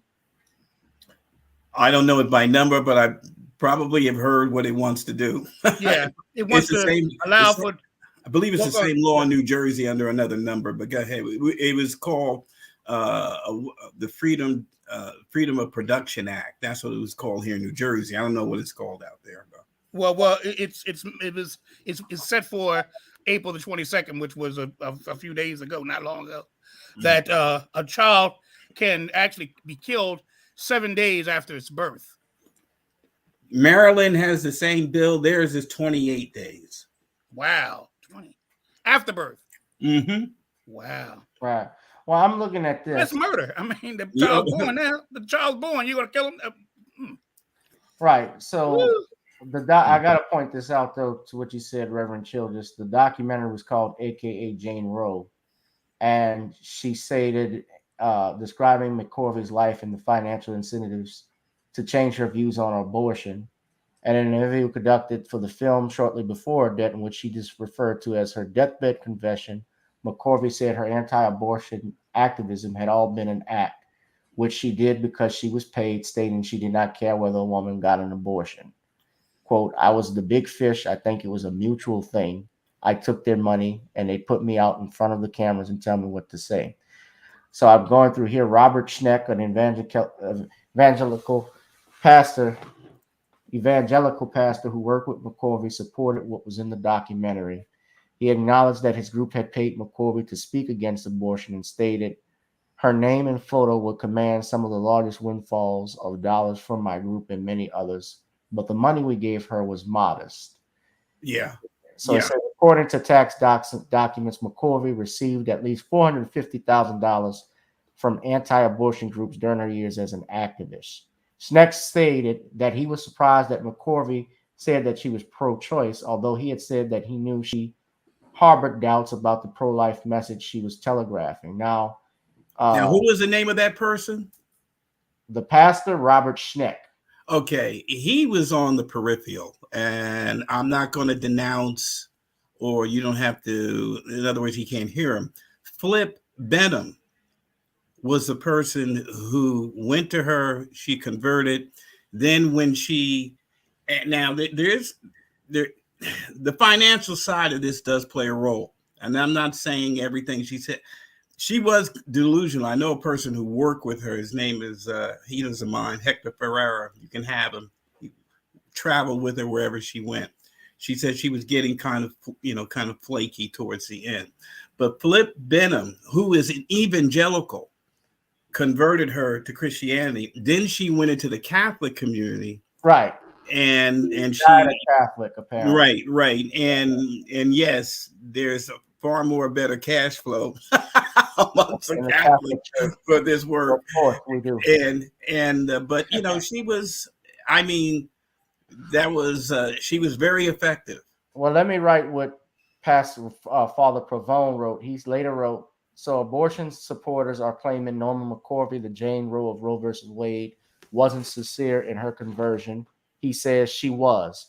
I was a spiritual guide for 22 years, received her into the Catholic Church, kept regular contact, spoke with her the day she died, and conducted her funeral. And Abby Johnson, who worked for Planned Parenthood before joining the anti-abortion movement, said that McCorvey called her on the phone days before her death to express remorse for abortion. Johnson said that she believed McCorvey was a damaged woman who should not have been thrust into the spotlight so quickly after turning against abortion. I don't have any problem believing in that in the last year of her life that she tried to convince herself abortion was okay. But I know at the end of her life, she did not believe that, she said. So no, I know Abby very well. I know Father Frank and I sit on a board together for his I'm in the circle of pastors that he oversees in Washington, D.C. And he's accurate, and Father tells the truth. and Amy Johnson, she's the former CEO of Planned Parenthood, and I forgot the name of the film. I'm embarrassed. She's from Unplanned. That's her. That's that Amy. That's the one. And once again, I didn't talk at length the couple of times that I was in her presence. We did have conversations. She was sincere about what she was doing, but I think there may have been some abuse there. I don't want to be the one to say something. Towards the end, she was going through a lot of stuff, right? And so she may have needed the money. I don't know. I don't trust the other side when it comes to this. But and let me say this. Go ahead. Just finish your sentence right quick because I got to move on. No, go ahead. No, that's it. I trust Amy right. and Frank. Norma McCorvey is actually from Louisiana. She grew up in Avonlea Parish in Simesport, Louisiana. It's where she was born. And the woman you see here, I showed you this. This is Jane Doe. Her name is Sandra Cano. Mm-hmm. She even said, now in that case, Doe versus Bolton, she stated she filed a motion to reopen the case, claiming that she had not been aware that the case had been filed on her behalf. And if she had known, she would not have supported the litigation. Of course, the Supreme Court denied to hear her case, and she died in 2014. But she became part of the pro-life movement, so she was upset about it. But you have a lot of deceit that's going on here. Now, I'm gonna bring in Brother Bernard briefly. Brother Bernard, good evening. Can you hear me? Yeah, I can hear you. Hey, how you doing? All right, be brief, brother, but speak your piece. Oh, I just wanted to say I'm glad you did this show and this thing tonight. And how you doing, Bishop and Mr. Chip? I'm doing fine. Yeah, Gavin, I don't know what's going on. I didn't see the email, but I'm glad you sent me a chat email. But I wanted to say this. There seems to be a lot of, like, I would say, indiscrepancies here. I don't think people don't read anymore. I don't know what it is. Gavin's a lawyer. I'm not. I just read and research. But this thing with this Roe versus Wade thing, it never said that they were going to end abortion. That's the lie that they tell these feminists and these clown shows all the time, that it's going to end it. No, it just says that we're going to turn it back to the states, which should be done anyway. That's because what affect Gavin in Louisiana may not affect me in Richmond, Virginia. And matter of fact, in New Orleans, even in New Orleans, what affect him in New Orleans is not going to affect him in every part of Louisiana, Angola, Baton Rouge, you name it. Everything is not the same, local politics, whatever. So that's why people don't even understand the basic nature of their own politics. It's just very mind-boggling to me. Yeah. And I might add, and that's what the commentator that you played earlier, the judge, she basically did not say that now the people will decide, not 5 or 6 white males or people in a court. It will be legislated by the states. The people will have more of a say. And that's because the first time around, when it fitted the world order, you just basically, the people did it without any caucus or consent. It was done. That won't be the case now. When it goes back to the states, the people will have far more a say in what goes on. And I think that's going to be a good thing. I want to show some. I won't play all of this. It is very graphic, but this is a clip from the film The Silent Scream. The gentleman you see here is Dr. Bernard Nathanson. Mm-hmm. Bernard Nathanson was an outspoken proponent at one time for a group abortion, and including NARAL. And he actually performs dozens of abortions himself. One day, during his practice, as he was performing an abortion, he used an ultrasound to perform it in the 1970s.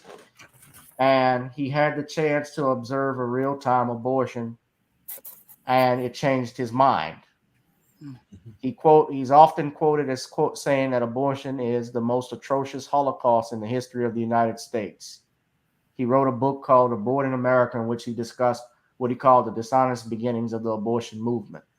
Now, Dr. Nathanson died in 2011 at the age of 84. And he was survived by his son Joseph and his fourth wife, Christine Reisner Nathanson, whom he married in the church after his baptism in 1996. He became a convert to Catholicism. And obviously, he stated in 1974, he wrote, "I'm deeply troubled by my own increasing certainty that I had, in fact, presided over 60,000 deaths." Yes, that's right. He even performed an abortion on his own child. According to this Wikipedia page. But he became an outspoken proponent for the pro-life movement. And he made this film called The Silent Scream. Now, I will not play it because I won't play all of it. It is graphic to look at. But I remember watching this film when I was in high school. I was at St. Augustine High School, and the priest played it for us. And we actually saw a live abortion take place, and it was nothing pretty. No. It was very graphic. It was hard. It was very hard to watch. So I'll just tell you my reasons, and I've stated before, watching the video, that changed, and I get choked up even thinking about it because I still remember that. Mm-hmm. But this is what you got, but this is what you support. If you're supporting it. Now, I'm not judging you. People have a right to their opinions. I support dialogue, and I want people to call in if you have an opposition to what any of our panelists are saying or what even I have said. You can call in right now. If you want to offer support or say why you're in favor of, you call in right now. I'm looking at my poll. I'm trying to check our poll as we speak. Should Roe v. Wade be overturned? 55% of you say yes. 45% say no. Now this is out of, I got 11 votes here. So yesterday it was 83, it was 89%. So we almost got, now it's 58% say yes, 42% say no. So so far it's a majority. I haven't closed the poll. But when you talk about the Democrats, yeah, this is what the stuff they support. Like, why is this the main issue?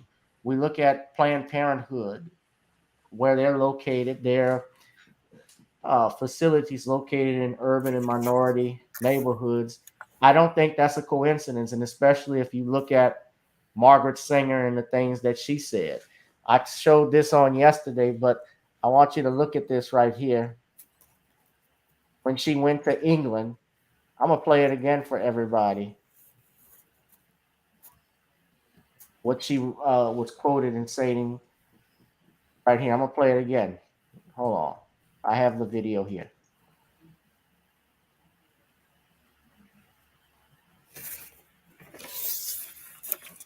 President of American Planned Parenthood Federation maintains that European women should stop having babies for the next 10 years. Don't you think such a theory, such a radical theory, is antisocial? On the contrary, it seems to me that it is more practical and humane. What about the women who want babies now and in 10 years will not be able to have babies? Rather impractical, don't you think? Oh, John, you do ask hard questions. I should think that instead of being impractical, it is really very practical and intelligent and humane. But Mrs. Slee, in this country, having babies is the only thing left which is both unrationed and untaxed. Do you think we really ought to stop? Well, I suppose a subject like that is really so personal that it's entirely up to the parents to decide. But from my view, I believe that there should be no more babies. Well, I've never seen that. I've seen I thought I saw most of her stuff, but never seen that. No more, she says, from my point of view, there should be no more babies in England. Obviously, she didn't like the English, I guess, but she usually discriminated. Really, it was like no more babies, that we don't want too many. It was just like Ruth Bader Ginsburg. We don't want them to have, we don't want the population to grow from populations we don't want too many of, or something along that line. Well, they're eugenics. So yeah. It's a survival of the fittest. It's just it's the concept that you don't want to be tainted by those who you consider inferior. She started off in the 1920s and even earlier with trying to eliminate children that were disabled, just like Hitler did. That was his first attack. It wasn't on the Jews; it was on disabled people. The same with Margaret Sanger.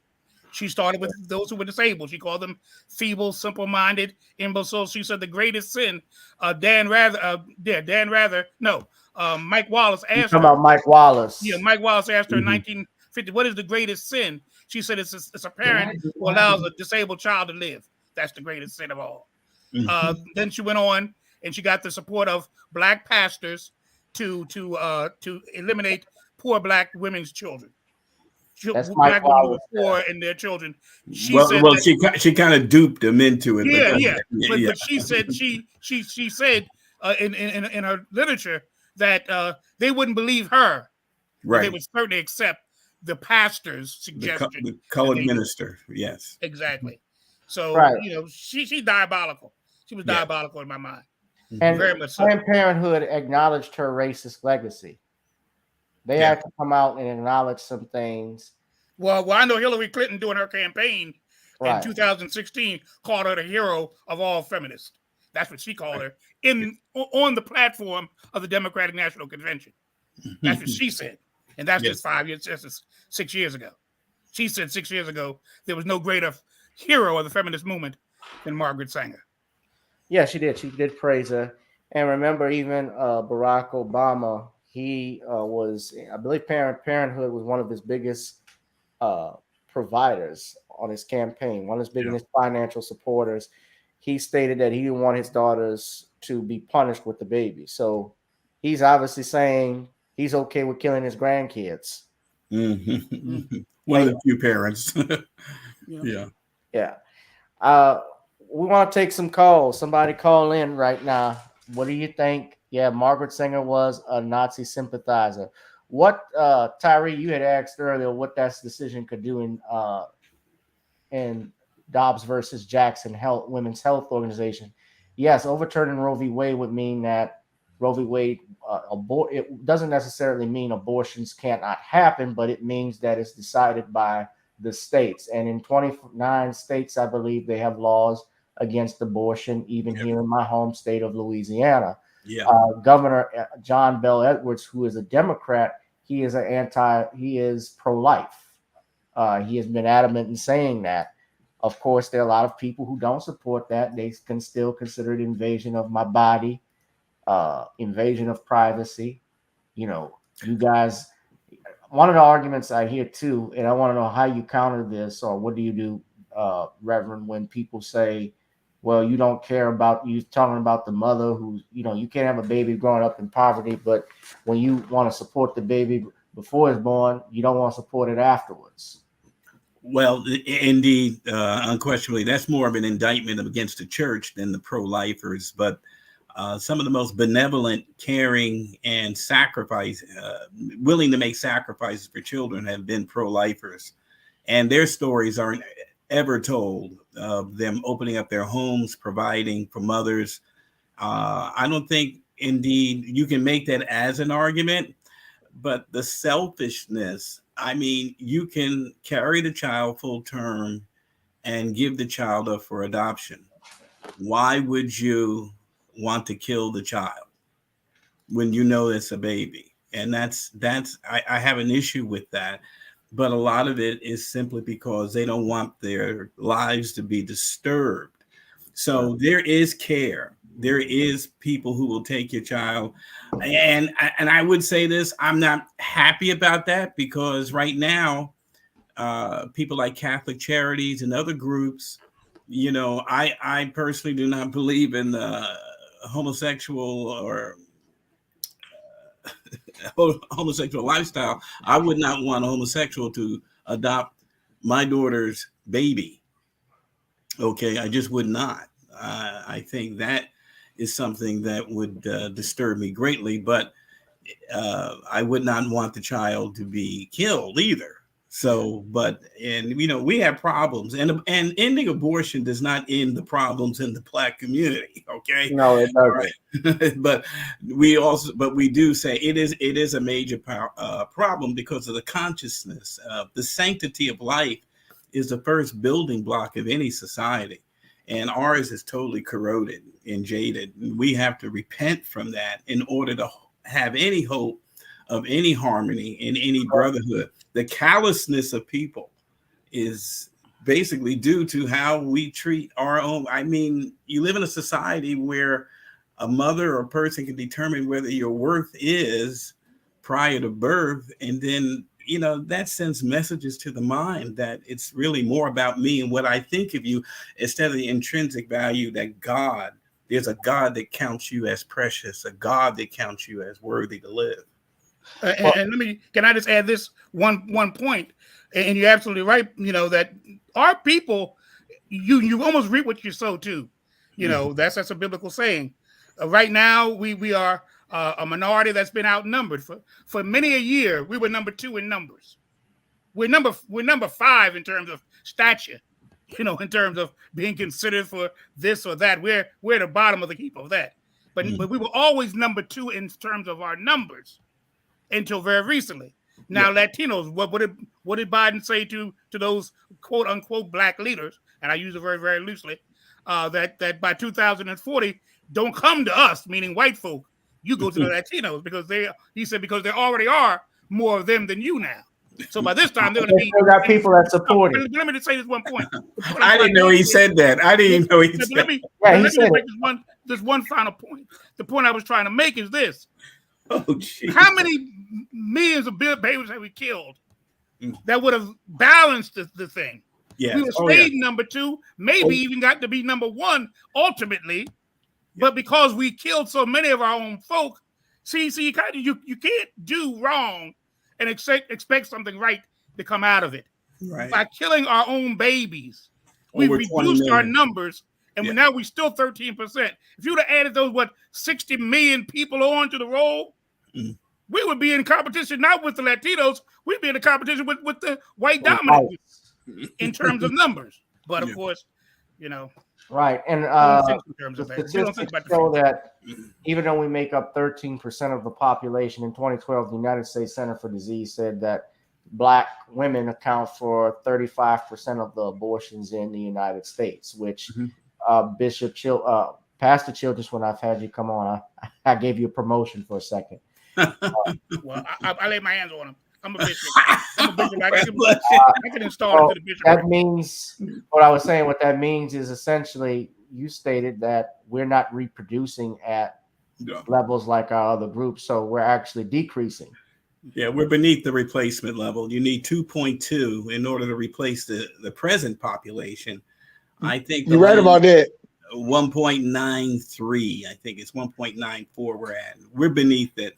And it would be fascinating if someone would do a indigenous study, because people who have been born here, and I love my brothers from the islands and whatnot, and thank God for most of my church is not indigenous, which is fascinating to me. And they are the ones that do go to church and take church more seriously.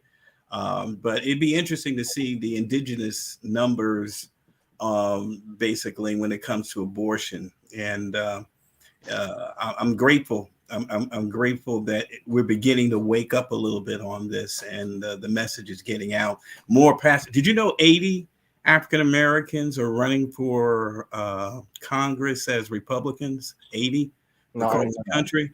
Yeah. And 2 or 3 of them that I've heard speak all talked about the pro-life abortion, mentioning facts. Oh man, it just did my heart real good. And so the message is beginning to elevate, and you got to be in the political arena to do that somewhat. Yeah, Butterflies wrote, "Who wants to live in poverty? Most of the time, women are left to care for the baby. Men skip down the road." Well, you know, that's not always the case. Butterflies, we got women who will not have that, purposely keep that man out of that child's life. I've seen it a lot of times in court.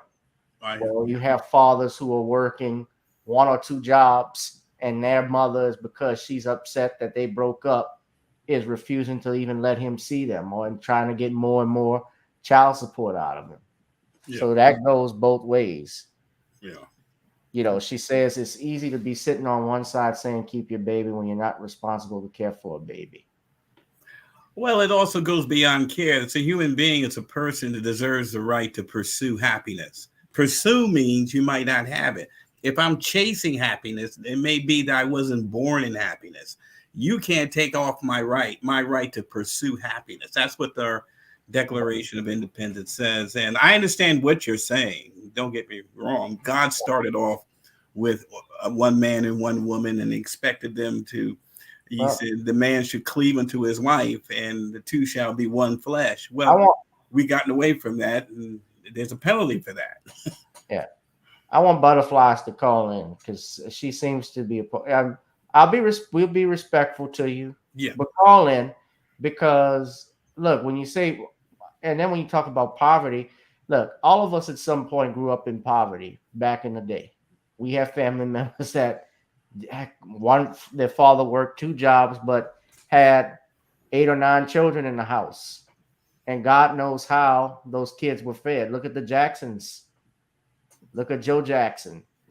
Look at us. Look at Oprah. Look at Oprah, what her life was. Passed from grandmother to mother to father to back to grandmother.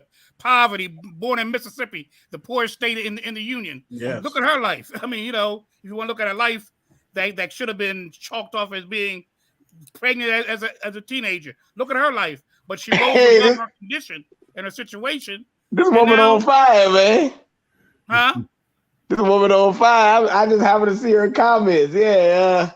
I don't know about calling in, but I look at it like this. It's a 2-part problem here. See, when I saw that thing last night at the Supreme Court, when I saw the black woman had to sign and said, you can't stop black women. I said, oh, Lord, here we go. I knew they were going to have one of us out there trying to be the clown. Talking about, I support it. Hold on, y'all. I think we got a caller. Why is this? Let's see. Okay.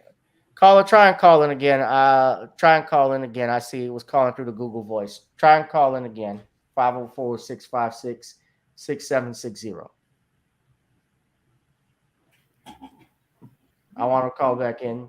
Yeah, well, I think it's going to come in, especially with the elections. Like I said, they're going to try and get many black folks out to vote.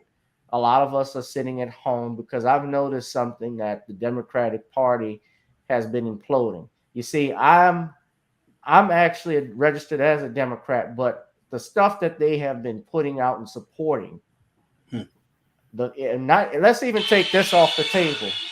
Even if this didn't exist, even if this wasn't the issue, just the fact that they have. Butterfly 70. Oh, there she is. One. To send a voicemail. Right. What I was saying, we have the caller back on, but hold on for a second, caller.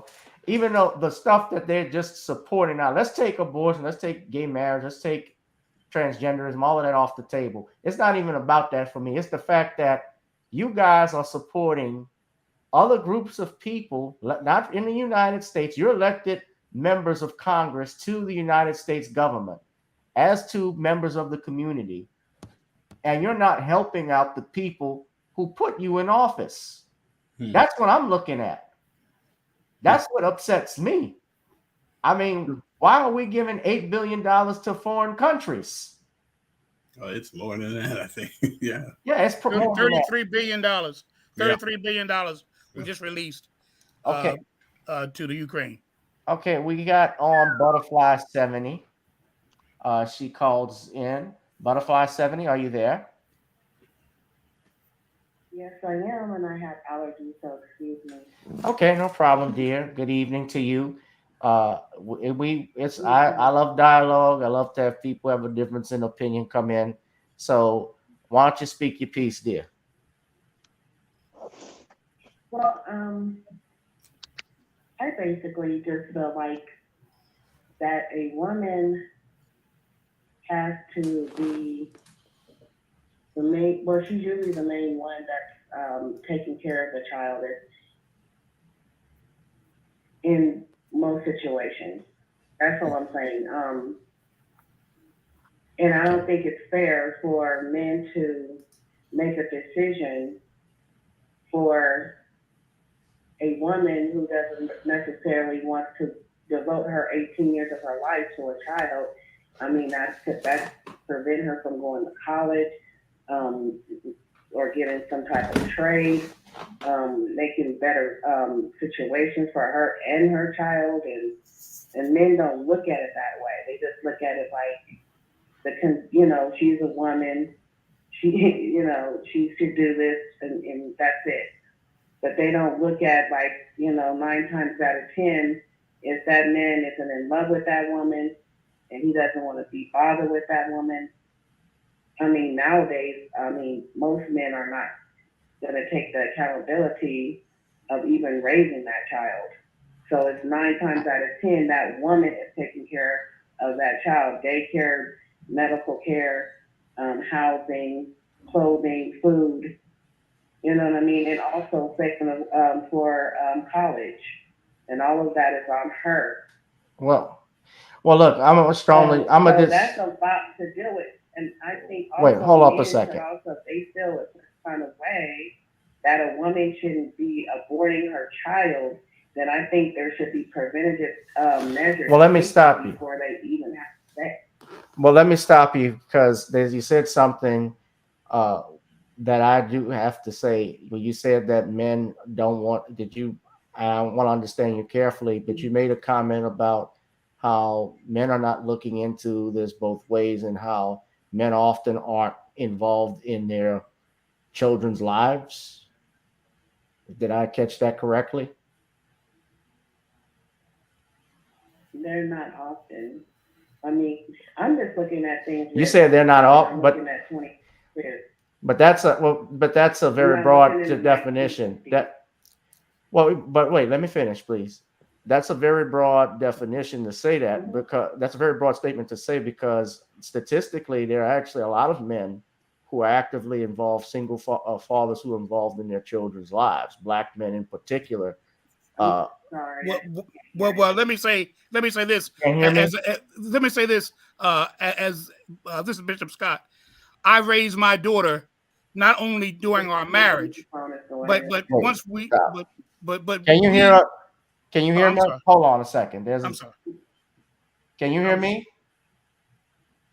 Yes, I can hear you. Okay, what I was saying, I know Bishop Scott is trying to jump in, but I was saying that when you made the line that most men often are not involved in their children's lives, I have to challenge that, because there are men, and statistically, like me, especially black men, if you look at recent statistics that came out a few years ago that show that they are actively involved in the lives of their children. You know, there's a misconception that, you know, black daddies are not at the home and so forth, which, while it's true that there are no longer conventional married couples that are together as husband and wife, there are still actively, you know, fathers being involved, still single fathers, just like there's single mothers involved with their children, just like they have misconception that most black men are in jail than they are in college. That's not accurate. There are actually more black men in college. The thing is when they do those statistics, they don't factor in, for instance, the evening programs that some black men do, you know, because they're working in the day while they're trying to get their education at night. They also don't factor in community colleges as well as online courses. So all of that is just taken into account. But go ahead and finish your point. And I know, Bishop, you wanted to say something. Yeah. But wait, please let butterflies talk. Yeah, you could talk butterflies. I was just telling Bishop to hold off. Go ahead. I know about. I'm not giving pushback just to get pushback. I'm like, it's just how I think people should have like a, you know, be able to have different opinions, or you know, say on the different matters. I don't think it should just be one-sided. But and I'm saying this to say that I wanted to ask you too, that statistic, if you could bring that up, because I've seen different statistically, you know, as far as the care of a black people, you know, white men taking care of children. And I'm not saying that to be negative towards black men. And I know there's good black men, but I'm just saying statistically, I read something different. Well, okay, this is I don't care for this guy personally, but a few years, I don't care for Charles Blow because he's said some stupid stuff in the past, but he actually did a New York Times article here from 2015. He has some statistics here. According to the Center for Disease Control and Prevention in 2013, nearly 72% of births to non-Hispanic black women, the mothers were unmarried. He says that it's always seemed to me that embedded in the if only black men would marry the women they have babies with rhetoric was a more insidious suggestion that there is something fundamental intrinsic about black men that is flawed, that black fathers are pathologically prone to desertion of their offspring and therefore largely responsible for black community dysfunction. There is an astounding amount of mythology loaded into this stereotype, one that echoes a history of efforts to rob black masculinity to honor and fidelity. So I'm not going to read all of it because it's a long article, but I will put it here in the chat so you could take a look at. But he gives statistics. So he says, so then what you may ask, how is it that 72% of black children are born to single mothers? How can both be true? Here are two things to consider. He says, first, there are a growing number of people, number one, who live together but don't marry. Those mothers are still single, which is true because, as you know, the old saying, if you're not married, marriage is considered and has always been considered the highest form of a relationship, but you're still legally single because you can be with somebody, or as they call it, shacking. And back in the day, if you weren't married, you live, and Bishop said, sure, you've heard of the term living in sin, that they would call that. Yes. But a lot of people still do that. They don't get married. And part of it is because of the pressures of marriage, especially in terms of civil marriage. I believe in biblical marriage, but what our government has done with marriage today, with provisions that they have, it's made me question, scratch my head. I believe in marriage, yes, but just the stuff that they have now, it's turned it has, and I'll admit, and I say this to the elders, it's turned a lot of young people off. Yeah. Now, I put the article there, link for you, but he also goes on to say in his opinion, and he has the statistics here. Let me share it because this will be better so you guys know I'm not reading from something random. But the share, and he's quoting the Washington Post, the share of unmarried couples who often opted to have shotgun cohabitations, moving in together after a pregnancy, surpassed shotgun marriages for the first time during the decade, according to the National Center for Health Statistics, part of the Centers for Disease Control. So you have fathers living with children versus fathers not living with children. So involvement of fathers with activities of their children under age 5, black men actually surpassed their white and Hispanic counterparts in terms of feeding or eating with their children. I'm sorry? He got a lot of pushback tonight. The bad part is a higher IQ with children that have their fathers in the home. Wait a minute now. Bernard, you were saying something? What? I got something to say. This is kind of like on this topic, but it's kind of like scattered. Like last week, and everything you saying, Gavin, I agree with. And the lady, I respect her opinion, but I got something to say. This is like last week when I was out at Sam's Club, and a young lady comes to me asking me to donate to their non-bullying thing.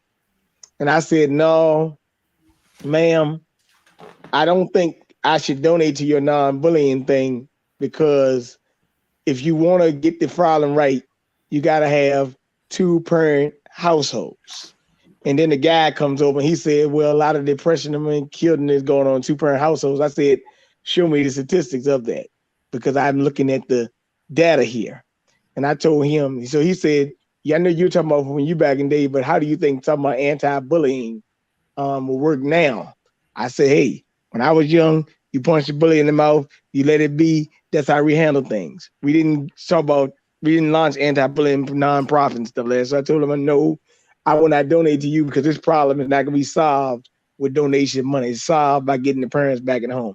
Now, the lady is saying something, but I will say that it's a statistic because, number one, that's what the media shows about men. I mean, it's not our fault to make up for the failure inside of it, but we all is accountable for this. I mean, some women, they got to stop dealing with Pookie and Ray Ray, and some men, I mean, they got to stop dealing with certain women too. That's just how it goes. I mean, everybody got to pay accountable for this. So it shouldn't come down to a legal decision on this. Really, I said that if you go look at stories, and you'll find out a lot of women who had these abortions feel very bad about this stuff later in life, even yelling on their deathbed and screaming and about what they done. That's why they ask you, are you sure you want to do this? So I would say safe sex, and hey, the responsibility of sex is to procreate. So that's just all I gotta say. Okay. Well, the other statistic, and I won't read all of it, but he also says here, second, some of these men have children by more than one woman, but they can only live in one home at a time. This phenomenon means that a father can live with some, but not all of his children. Levs, he's quoting the man who wrote this, came up with this report, calls these men and I've never heard this term, serial impregnators.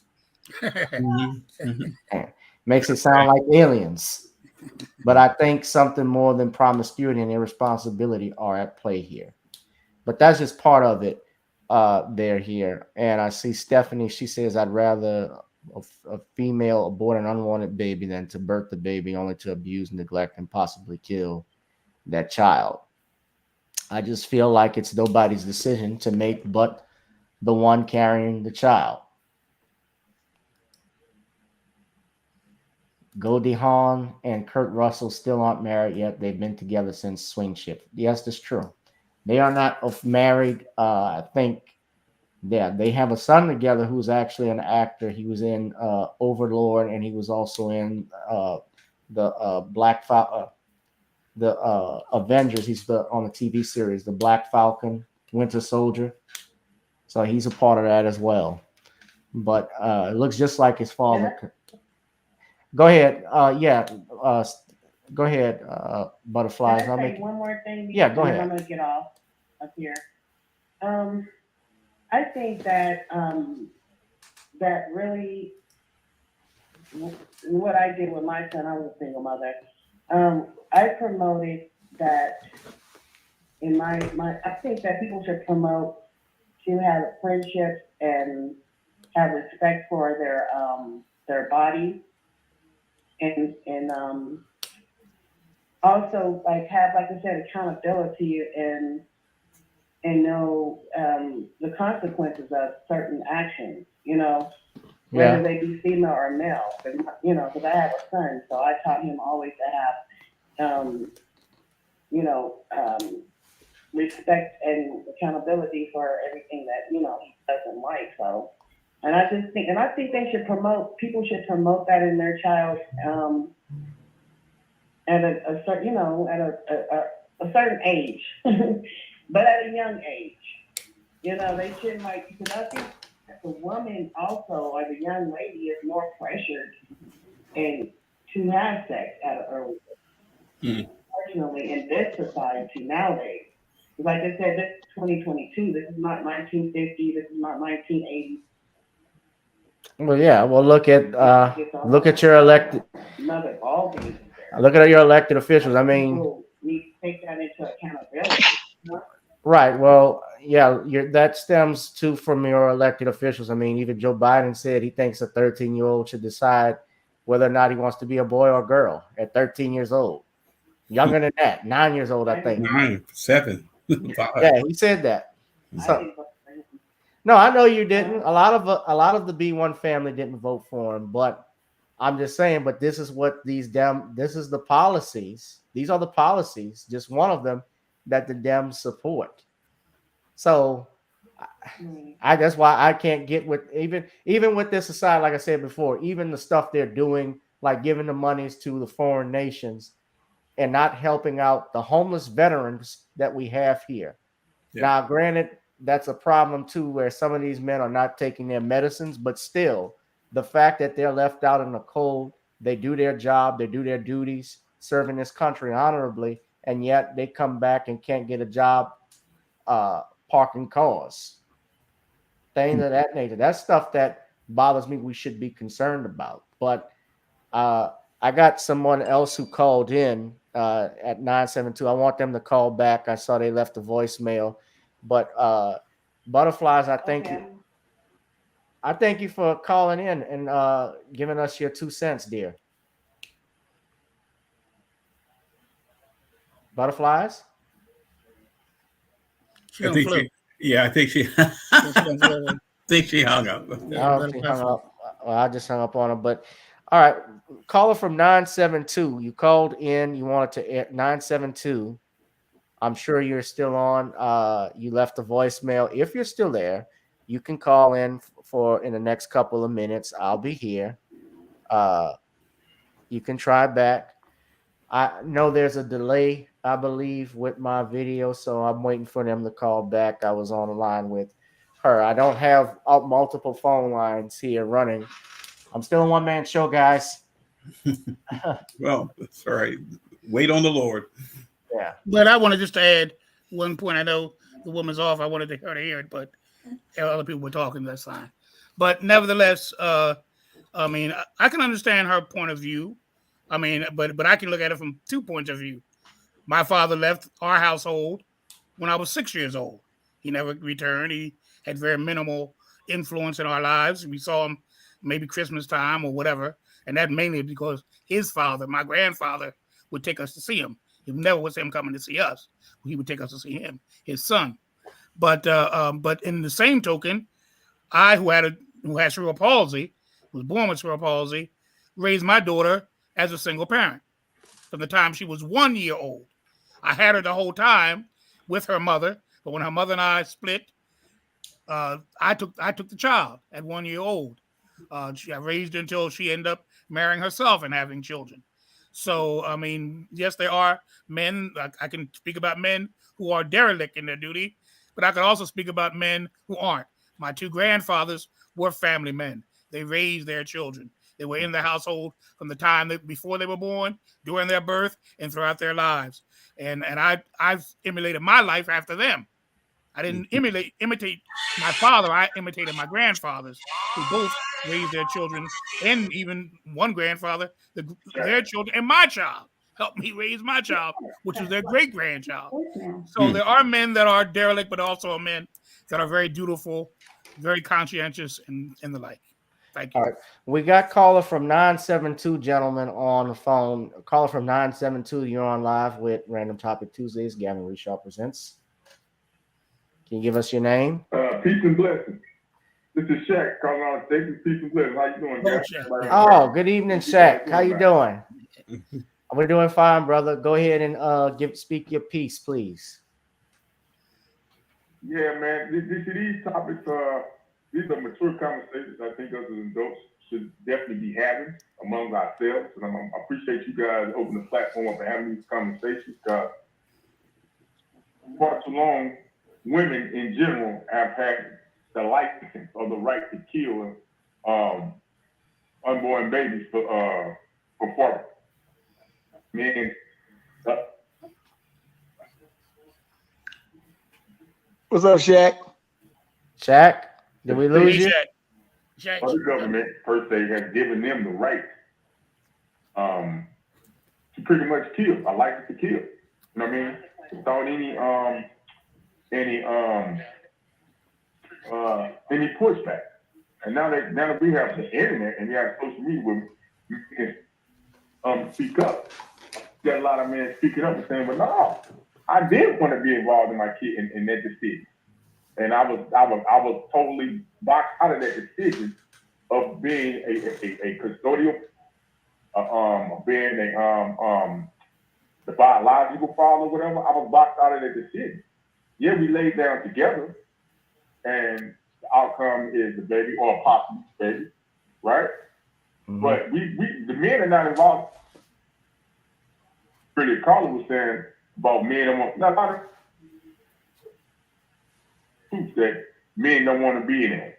A lot of women are given the opportunity, they're given way more options and more rights than men are given just by nature. They're given them. Yeah. Right? Does degree. I'm coming for someone that's a father. Mm-hmm. To a degree, yeah. Well, I think I understood. It sounded like she was trying to play devil. Butterflies was also trying to play devil's advocate because she said she didn't want everybody to think the same way and have the same opinion. But when I look at this as a topic, this is just me. I'm not even, let's take even the religious aspect of it away, whether you believe in God or not, although God's word is eternal and he makes himself on, presses your conscience is obviously linked to what is right and wrong, what determines right from wrong. If it's man that determines right from wrong, remember, man can also decide to change his mind on what's right and wrong. We had a country, this is a country not long ago that thought black people were 3/5 of a person, that were less than human being. The Supreme Court of the United States, this same Supreme Court said Dred Scott was not a man because he was black. There's the same Supreme Court that said Homer Plessy did not have the right and to sit in the whites only section of that streetcar here in my hometown of New Orleans. That was in 1896. So rights do change. However, what I will discuss, and the main thing for me is when I look at the numbers, as what Pastor Childress has brought up, is it a problem for us that we're not reproducing at the level that we should? Because it takes away our political, it takes away not only our ability to procreate, but it also takes away our political power. Just think, what if there were 100 million, if there were, remember at one point, slaves outnumbered the slave owners. Mm-hmm. After the Civil War, blacks outnumbered whites in this country. And soon after that is when you started to see the eugenicist movement pop up. Right. It was in the 1800s.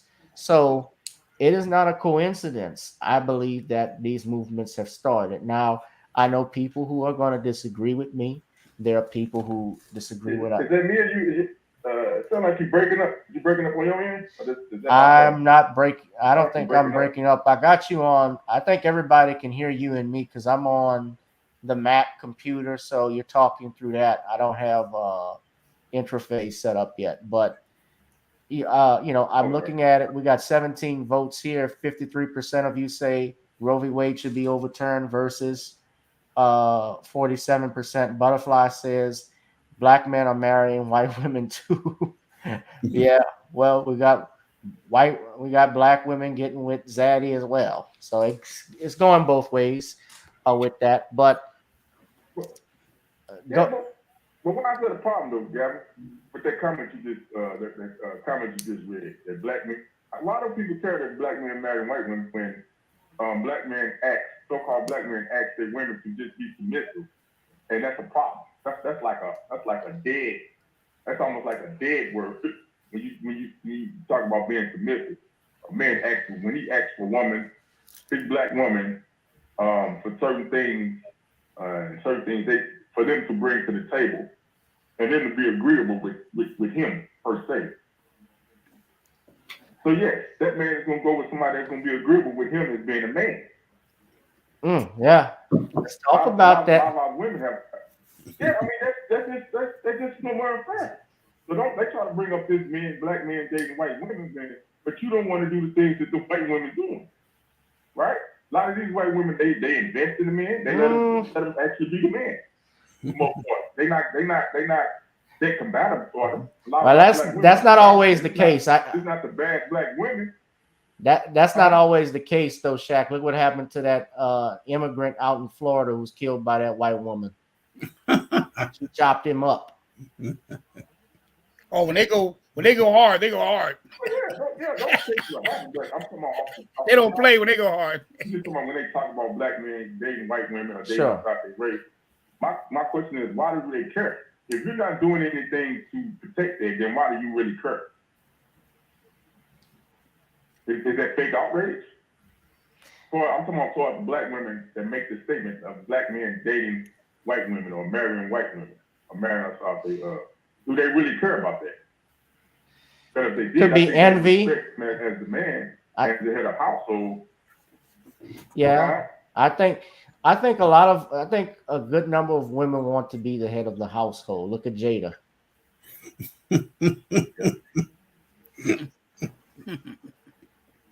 Oh, I'm sorry, Will. I'll keep your wife's name out my mouth. Yeah, you clean that up. He cleaned that up good. But you see what I'm saying? You say more than that. It's a lot of energy of women trying to be more masculine than a man now. Right. If you go through the history timeline, women have either let me see, what's the word I want to use? Unfairly thrust into a masculine role in certain situations, certain scenarios we know throughout the timeline. Now there's a whole energy now. And I mentioned this to Bernard before we talked, when I said it's a problem. When we go back to, we talk about the spirit, and we talk about the energy that you give off, your aura, and when you talking, when you cursing yourself, your life and stuff like that. This just take religion out. This just talk about universal. If you got energy on you saying that you don't need a man, that energy is going to be there for, it's going to be on stage. But when you out, you can wonder why you're getting talking to you, they're not addressing you, not speaking to you, they're not, because you got an energy, you got an aura about you that's saying that you don't need a man. You super. Yeah. I don't think these women understand that. That aura is on you that you don't need a man. That's the wrong word. I would rather you say, be more consistent and say, I don't need a man right now because I'm working towards this, blah, blah, blah, or I'm doing this, blah, blah, blah, or right. I don't want a man right now. To say you don't need, you actually killing your life. You're killing you. Because without a man, you didn't get here without a man. At the end of the day, none of us didn't get here without a man. So when you try to exclude the man out of the equation, that's right. It's humanity.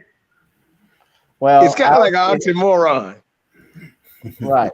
Well, I'll say this, and I appreciate you calling in, Brother Shaq. Always call in again anytime, brother.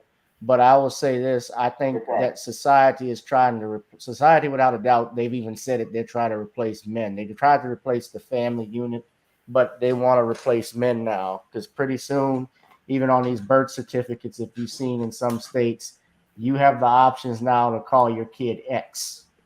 Not to identify them with anything. They don't have to be male or female.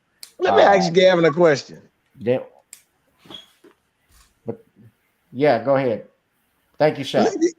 Yeah, it was gonna be Shaq and Gavin. That's gonna be everybody because, like Gavin, a lot of stuff we go over. We look at this stuff. Like you saying, trying to replace men, but also as a thing trying to make the men look more feminine. Look at Russell Westbrook at the Met Gala. Look at Dwayne Wade saying that he used to dress in heels and all this other crazy mess, right? And then we say we don't need men, but they also mean we don't need strong men. They consider us to be toxic, and we want these weak simps. Me and Shaq talk about this all the time. This stuff is like conquering male so-called dominance, but it ain't male dominance, just being a man. That's why I be saying, like, hold on, sisters. Y'all gotta stop using that term men and then just say male. Because you got some males, that just means you got a penis. That don't mean he is a man, okay? Because some of this stuff, like with Dwayne Wade saying, this is some lunatic crap. Look, I don't want this video taken down because I made some remarks years ago. I'm sorry, but look, man, I can't have. Hey, look, that's on me. But yeah, just like brother Professor Black Troop did a video. We went black masculinity went from Billy D. Williams to Billy Porter. Yeah. I'm not gonna keep everybody too long because it looks like Bishop is falling off to sleep. No, I'm looking at my. I'm looking at something. Hey, look, but it's okay. But it's okay though, Gavin, because I got. It's okay because I'm just saying. Look, you know that saying, "Last of a dying breed." I just did a show with Bishop and Shaq. No, Shaq, you weren't on there. It was Frank. Me and you. Yeah. Shaq, I sent you the invitation, but like this is some innovative state type stuff, as I had already said. Right. I want to talk, gentlemen, one final topic because I put it in the description. This is not concerning abortion. I talked about this Sunday, and I want to give this a little more care if we could. It's not a long video, but it's about this brother, Demetrius Phillips, who worked at the Trimac company. I don't know if you've seen this story, but This is a young man who perished at the age of 33 years old. He was a father to 2 daughters. He worked for this company as a truck driver, and apparently he developed Hodgkin's lymphoma from working in this company. So I'm going to play it right quick. This will be our final topic, but I want to hear what your thoughts are from each of you as we watch this video. So please put that disclaimer up. We'll go ahead and watch this. When I see that video, it makes me smile because I was like, what an awesome dad my daughter had. A bittersweet moment of a father no longer around to hold his daughter's hand. Sometimes I get sad and say, he's her dad. Nicole Milan believes her late husband Demetrius unknowingly sacrificed his life working here at Trimac in Fairburn, Georgia, a trucking company which hauls hazardous chemicals across the country. His job for 13 years, removing chemical residue left inside tanker trucks like these, often crawling inside to do it without the required protection equipment, up to 25 times a day. But he was kind of scared, saying that he felt like it was dangerous. Nicole says her husband started falling ill in 2019. He had like this little shirt that he had tied around his neck. But he said, I got something to show you. When he removed the shirt, I said, oh my God. All of this was swollen like big knots. The diagnosis, lymphoma. When I first heard cancer, I automatically thought the job and the chemicals. Trimac told Demetrius his job was safe. Before going inside, the company shows employees work permits like this when claiming the products hauled last were non-hazardous. But our investigation shows that wasn't always true. According to these dozen permits, part of a pending lawsuit, it shows some chemicals last hauled were ethylene, decyanate, and acid. All chemicals the Environmental Protection Agency identifies as potentially lethal if exposed or inhaled. Trimac listed each of them as non-hazardous. You have hardworking individuals that have, unfortunately, no knowledge of chemistry or of toxicity, that were misled. Dr. Pamela Pillay is a professor at Georgia Tech School of Chemistry and its safety program coordinator. She reviewed the work permits as a paid expert witness, including this one that shows a tanker which hauled MDI, or methylene diphenyldicyanoate, a compound the EPA says can be fatal. Trimac identified it as non-hazardous. So put in perspective, if just an ounce is left in that tanker truck and you're inside, is it still dangerous? Yes, so we calculated, you can calculate that. We computed how much you will need to reach this IDHL, this immediate danger to health and life. And that is very, very little because those chemicals are so toxic and so dangerous. Trimac declined 11 Alive's request for an interview. Instead, it sent us this letter calling the former employee's claims simply untrue, adding the health and safety of our employees and the community are paramount, and it denied all claims in the lawsuit. About 2 years ago, Trimac paid a $225,000 penalty to the EPA after the agency cited it for dozens of violations, including storing hazardous waste without permits, failing to inspect tanks, and unlabeled chemical containers. No label. And earlier this year, a judge ordered Trimac to allow Professor Pole and an attorney representing workers to inspect its facilities at its Fairburn and Atlanta facility. Pole identified some of the same issues: chemicals not labeled, unknown liquids near electrical wires, and multiple wash stations not working used to rinse workers in case of an exposure. What about? Would you describe the work site that you went to as dangerous? Yeah, I would describe it as dangerous. At least a dozen former Trimac employees, part of pending litigation, claim chemical exposure had made them sick, including James Grove, who worked for the company in Kansas. He suffered from leukemia. I just want to be with my family one more day.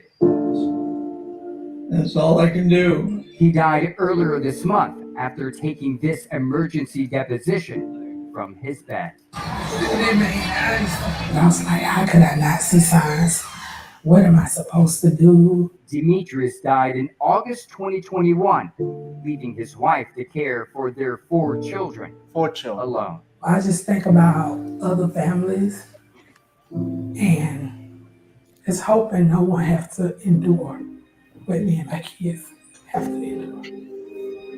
Last year, the Occupational Safety and Health Administration fined TriMac more than $12,000 for multiple safety issues. That includes not providing personal protection equipment for its workers. Tomorrow, an administrative law judge in Atlanta will hear a workers' compensation claim filed by Demetrius Phillips before he died. 2 other lawsuits involving multiple TriMac employees are pending in Fulton County State Court.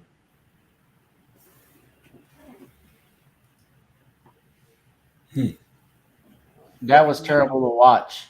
That was sad. Very, very. And he didn't go, Bishop, he didn't even have any protective gear, no hazmat No, suit. nothing. And to see how his face changed from that slender, vibrant, healthy-looking man to that swollen, disfigured. I mean, I tell you, it certainly is sad. Young man. Yeah. Yes, with 4 daughters. I mean, 4 daughters. kids. That's not 4 daughters, excuse me. He had 4 kids. I believe he had a son there too, but I saw the 2 little girls there. So yeah, my heart bleeds for him and his family, and even to see the facility. I mean, the wash station was broke. That it was like a pumpkin was coming out of that shower head. Yeah. Well, I'm to go up in a tanker. Maybe it's because I'm always reading and doing. I don't know. I guess a butterfly needs to listen. There was a man who was really trying to support his family and endangering himself. Yeah. And to climb up there without, people saw him doing this. His supervisor knew about it. I don't understand why he didn't take the proper precautions and why he didn't question going in there. It may have been just because of his lack of knowledge, but this is truly, Bishop knows my people are destroyed because of a lack of knowledge. That is a perfect example. What am I going into? What am I being exposed to? Now that's it looked like he was hiding it for a while. Remember, he was covering himself up in a way, and eventually his wife pressed him to uncover himself. She was surprised what she saw. My dad worked in a similar place, but he stopped. Okay. But it caught up to him later on. And I didn't know the story till after his death. And his brother basically had worked in the same place and the same thing.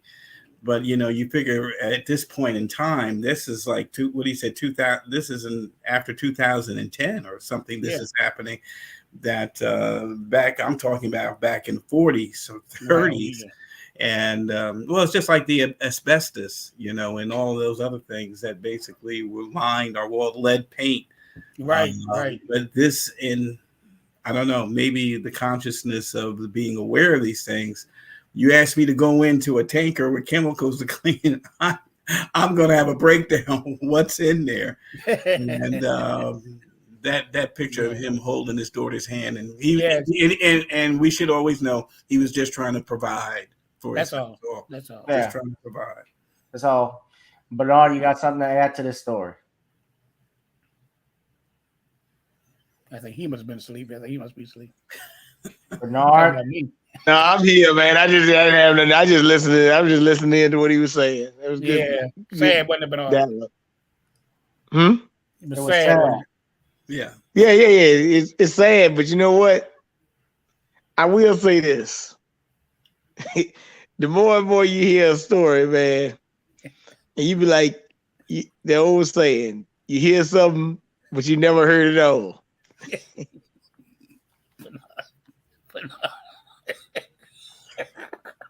Well, I like to find out when his case goes before a judge, and with all that information, basically of the violations, the second one, I said the family gets quite a settlement.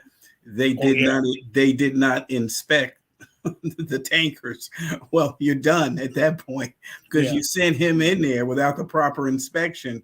The family should. But it looked like Pastor, it was a cover up because all those chemicals were known to be acid. Come on, acid. Right. There will be a lawsuit here. I mean, that's something I don't need. I don't have to be a scientist to understand. Acid will burn you. Acid can disfigure you. Acid can destroy you. And by each of their, but the company by each of these names, they would say none, none invasive, none harmful. Right. All three of them. I just want to know who can get paid. Yeah, There'll be a lawsuit. Exactly. They wanted to pacify them to believing it'll be okay. Go on in there. Nothing wrong with it. Anytime somebody tells me acid, I'm a pause. Sure. The other names, I didn't know anything about those names, but I know about acid. Right. And I know acid can burn. I've seen enough movies to see people. I don't know when he was going in and out of it, but this is the age of Google. Yes, anything I would have saw, I'd have been Googling when I got home to find out just exactly what's going on. Oh yeah, I do it now. I take labels, I look on the back of the labels, and I Google every ingredient in They there. didn't even have these things labeled, and that was a problem. So I mean, look, I love to have his family come on and talk about his wife, his widow to come on. I'd appreciate, if they would want to. Yeah, acid is acid, Stephanie D. It's going to act like acid regardless. Yeah, I mean, acid. I mean, the other names are scientific and it's complicated. You may not know them, but everybody knows acid. Yeah. I don't know anybody in God's heaven. If I see acid, I know that can burn, that can disfigure you, that can peel the skin off your face. I've watched too many movies to see what it can do. Yeah. Now, which would lead me to believe possibly he didn't know what it was. Maybe he didn't know when he was going in there. But it wasn't just acid. Apparently, it wasn't just acid. They were also saying all types of other stuff. Oh yeah, I know. Yeah, but I'm saying acid. But not even a hazmat suit. Yeah, right. No, that I got to get on him about. I mean, you may not know what it is, but because of that, you should be protected. You're going in. I mean, I see protection going into a sewerage, anything of that nature that there can be germs. They're properly covered and protected. Hazardous waste things, in right. hospitals, they tell you to wear certain gloves. Perfect example. The fact that this company, and it doesn't surprise me, they're trying to deny everything. They're naturally going to do that. They're naturally going to do that. So, and he wasn't the only one too. You had someone that had leukemia. Yeah, 12 other workers. They say 12. I heard them say 12 other workers. 12 other workers, and but I'm talking about the gentleman who gave the deposition before he died. Right. Yeah. Right. The older gentleman. Well, I'm hoping they get a class action suit. Oh, they should. Yeah. They should. Well, what's happening is that it's on Monday. It went before an administrative judge because it's a workers' comp issue. Because obviously he stopped working as a result if he's claiming injury. And so you can't necessarily claim an intentional tort under workers' comp traditionally. Your intentional torts are your battery, assault. Yeah, I hear you, Bernard. It's a pain in the ass. The battery, assault. When you talk about, for instance, the young man in Florida who fell from that. Ferris wheel? It wasn't the Ferris wheel. It was a roller coaster. Roller coaster. It was a drop. No, it was a free fall drop. Oh Right. I've seen those rides. Yeah, I've seen those things. Yeah. Yeah. So that would be wrongful deaths, but because it happened on the job, he's doing it under workers' comp. So I don't know what the decision will be. I'll be monitoring it, but I'd be glad to have that woman his wife to come on, Mrs. Phillips, and talk. And I'm praying that they get.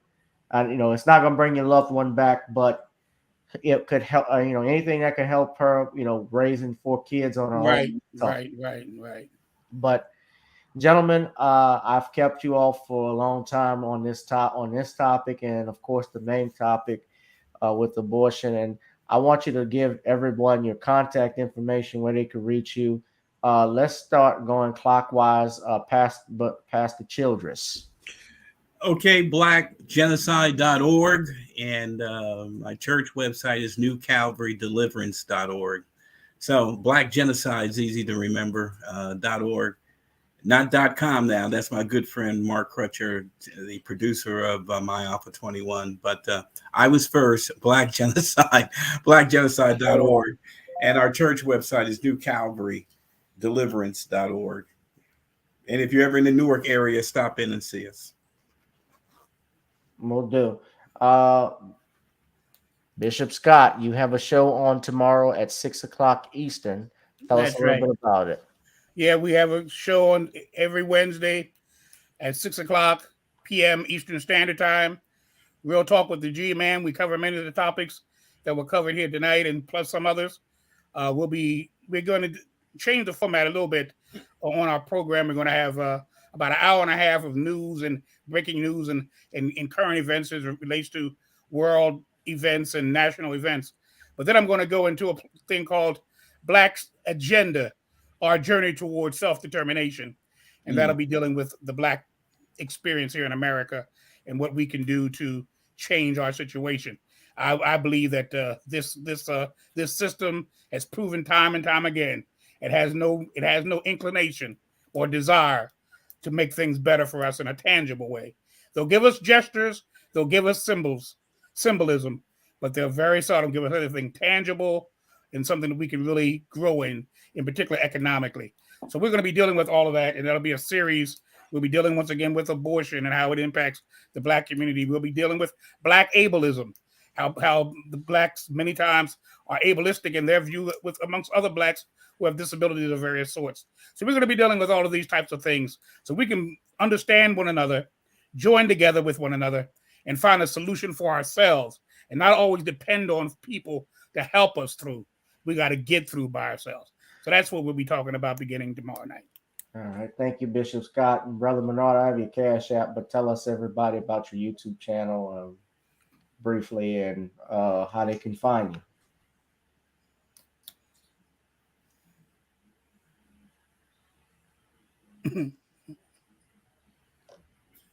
Bishop, Bernard.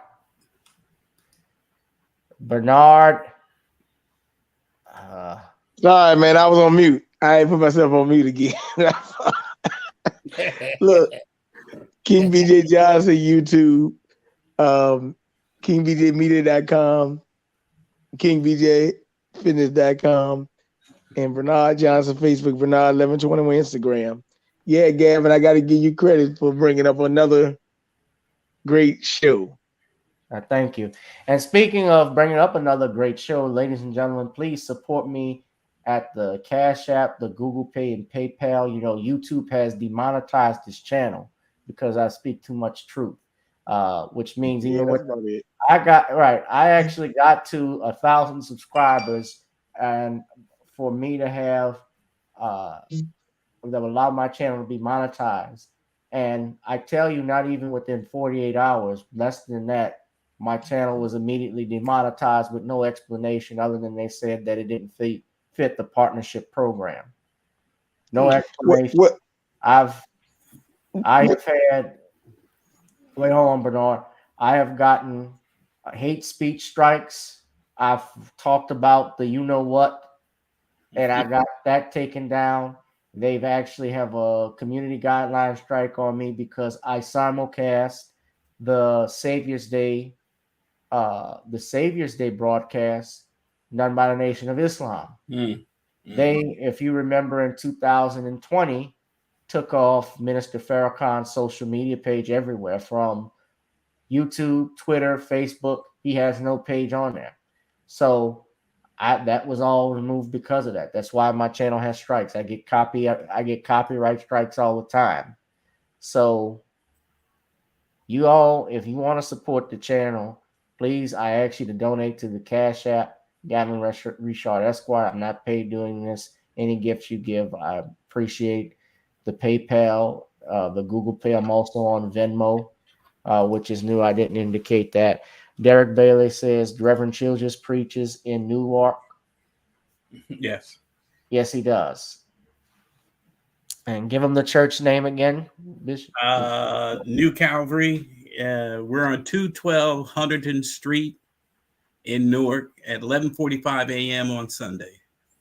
8 o'clock, if you got some kids at home at 8 o'clock on Fridays, we have a dynamic youth group, 8 p.m. to 10 there on Friday nights also, from ages from 5 to 18. But right now, 11:45 a.m. on Sunday, we plan to have one more service. We just moved there these last 3 months. Right, and I put the Venmo in the chat, but that's where you all, if you want to support. Bernard, you were about to say something right quick. I'll let you talk, but we're about to wrap it up. But just say very quickly, if you could, what you were about to say. Oh, no, I just want to say, like Dr. Phil Valentine and a couple other people, you know, they done had their shit. I think they moved his cash out. Yeah, Randy Short, Dr. Randy Short, they've done stuff with him. Yeah. Yeah, so Dr. that Short. Ministry of Truth thing they talking about, I told Bishop, and I called Bishop and I told him, look, when Obama had that conference at Stanford, that's pretty much the way they want to go with the censorship. They really going really in. Yeah, but Elon Musk on Twitter, CNN has been bought by the lead investor is a Trump supporter. It's going to shift. CNN's gone down. CNN Plus was canceled a month after it launched. Twitter. 3 weeks. He said it's going to be major changes, but Randy Short is a very good friend of mine. I didn't know they took his cash. I got to call him up now. But he's Dr. Short. Yeah, he's pro-life all the way. No doubt about it. He doesn't care, and he has no filter. Right. Who you telling? I've had him come on. He's called out a lot of people from he protested Warnock. He protested. I was with him. I was with him in Atlanta when we protested Warnock. Raphael Warnock. You asked him. You mentioned the homeless. They hang out at his church. They sleep. That's what I was going to ask you. And they don't even minister. I mean, it's kind of crazy. Ebenezer's losing its status, and Alveda is not there. She came down with us to protest against the Raphael Warnock, and hopefully Herschel Walker pulls it out. He looks like he's doing pretty good, but we'll see. We'll see. These Democrats, Judge Joe Brown would say, they hell no. These are some sissified punks. We don't need these punks running anything. They are some punks. These are sissified punks. Oh God, I hate this crap. Call Queen Harris. This incompetent Jim Crow Joe that we got running, lock him up, Joe. I remember when that racist dog was praising Storm Thurmond. I remember that racist. That's what Judge Joe Brown always said. Well, you got him down. You got him down. Damn, get off the damn phone. Yeah, there you go. Well, thank you, Gavin, for the invite. Yeah, thank you, sir. Inviting us. I think it was a very, very good program tonight. It was really eye-opening, and I like everyone's opinion, whether pro or con. It's good to have different opinions, and I like that about your program, that it's not isolated to one point of view, but you're open to receive and listen to other points of view. You know, and I think once we come to a common ground and can understand one another, we'll realize we have more in common than we don't. We'll be surprised how much we have in common. And by having formats like what you do, Gavin, you bring that out in so many people. We may not agree with every point you make, but we are agreeable to listen to what you have to say. There's a lot of Democrats like Brother Richard in Newark I'm meeting. They're just basically, they're not Republicans. They are Democrats that are basically with me on my issues, but they are. It's they don't have it high on the priority, but they see what's happening to the kids, and they say we have to step up and do something because our party does not care. And that is true. That is true. Yeah. I just got a look at my notes. I'm looking here at votes now on my YouTube channel. 55% of people say Roe v. Wade should not be overturned. 50. It was high. I just ended the poll, but it was high yesterday. It was 89%. Said yes, it should be overturned. Oh, well, they must have turned on the MSNBC and the rest of them in a panic. they are off the chain at this point. They're putting the high gear marketing scare into the Black community and saying everything. Oh man, it's just it's just sad. But I think in my travels now, since I've been there, the African American community is waking up to a lot of this. I think they feel that they should be overturned, and if not, see, you got to depend. Sometimes people say overturn means and they're not at this point yet. Absolutely no abortions, and that doesn't, as someone has already stated on the program, overturning Roe versus Wade means it just means the feds are going to step out of it. Yeah, but but what they won't tell you, 82% of the people want abortion restrictions because they do not want it all 9 months. They don't, and most of them don't know at 18 days there's a heartbeat, 42 days there's brain waves, 85 days the child is sucking their thumb. That's a person, okay? And they don't, a lot of people just don't know that and don't see that and don't believe that. But you know, you mentioned Bernard Nathanson, sonograms and all the equipment today, absolutely. And 85 to 90% of women that see a sonogram will not abort. And so what is happening now, a lot of the monies that the pro-lifers, and I have no problem with it, but you need activism or going to crisis pregnancy centers. But you have to get the woman to the crisis pregnancy center for them to see that. Planned Parenthood won't show you that. Oh, no. Planned Parenthood doesn't do mammograms, as they try to tell people. They do not do. There's not one Planned Parenthood facility that does mammograms. They certainly do not care for women's health, or they would tell them about the psychological issues that women have after, as you stated earlier. So it's changing. There are people in the hood. I'm in the hood now. I'm in on the Central Ward of Newark, and that's all good, right by the hospital. And I'm talking to people coming over talking to us as they see us. And Pastor, I'm right in North Philly, so you know. Oh, okay. Oh yeah, I didn't know you were in Philadelphia. Yeah, I'm North Philly. Yep. Oh, I gotta check you out. I'm right in Jersey. I'm right across. Yeah, I know. When you said Jersey, oh my God, that's my neighbor. I thought you were down there in Louisiana. No, I'm in Philly. I'm a Philly boy. North Philadelphia. Well, I've been by there one time, sir. You know, I've been by there one time. I go there. Oh yeah, I'm right there on Broad Street. Right on Broad Street. I go to her bus every year. Oh, get out of here. Yeah, I've been to that church before. Yes. Well, when I come in October and I'll be there, I'm going to call you first. Yeah, and I'll meet you there. I'll go there and meet you. Not a problem. Man, that'd be great, man. I'm thinking you way across. I'm thinking you way across. I'm just across the wall. I've been by there. All right. I've been by there one time. Yeah. Bernard's been up here in North Philly. Yeah. Okay. All right. Well, he's in North Philly. He knows everything. There's no surprises. Just curious. Did you? I'm learning. I'm getting better. But yeah, Bishop, did you see Will Smith? Yeah, that's West Philadelphia. That's West Philadelphia. I was wondering if he's been hiding in the last one. I saw he was in India. I don't know where he is now. He's where's Waldo. You want to wear that man? Yeah. He's trying to hide out. He's trying to hide out. Well, one thing I can tell you all about this draft, this leak decision, is that the prices on condoms is about to skyrocket. So that's another thing you might want. Okay. I wish I could have.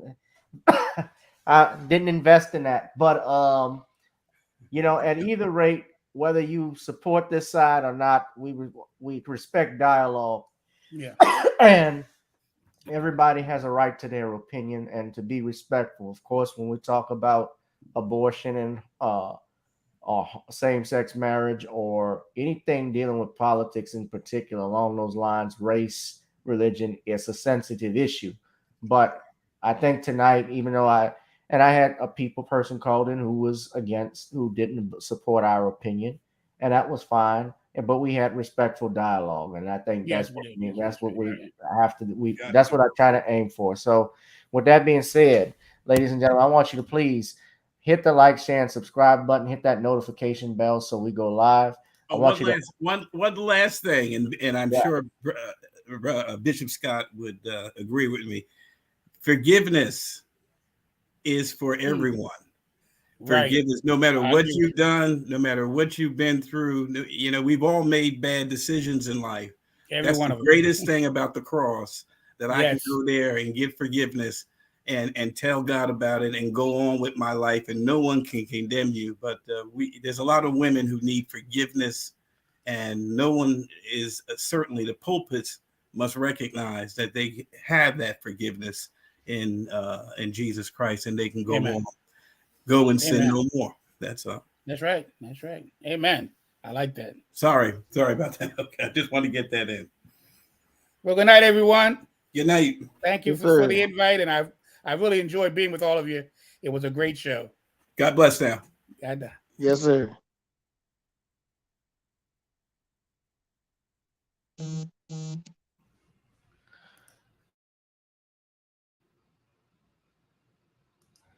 So anyway, guys, I guess I got disconnected with the groups. I don't know what happened, but please hit that like, share, and subscribe button. Advertise with the channel if you'd like. Hit the Patreon. Subscribe to our Facebook page at Commonwealth Cause for more books on the Commonwealth of Pennsylvania versus William H. Cosby Jr., the destruction of due process in the United States. Also, please donate again. And you can check out our music such as Video Soul on Amazon, Spotify, and Apple. And of course, ladies and gentlemen, as we always do, it is now time to get on up. We've been in here for 3 hours on a Tuesday. I didn't think it would be that long, but you guys be safe and be blessed. It's time to get on up and get on out of here. I'll holla. Peace. Girl, come on. Gotta dance to the beat, because on the dance floor is where we'll meet. Show me what you got.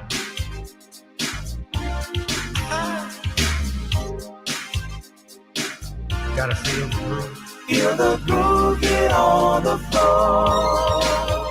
Get on the. Right now the party's wasted. There's nothing much to do. But once the groove gets started, tell me, what do you have to lose?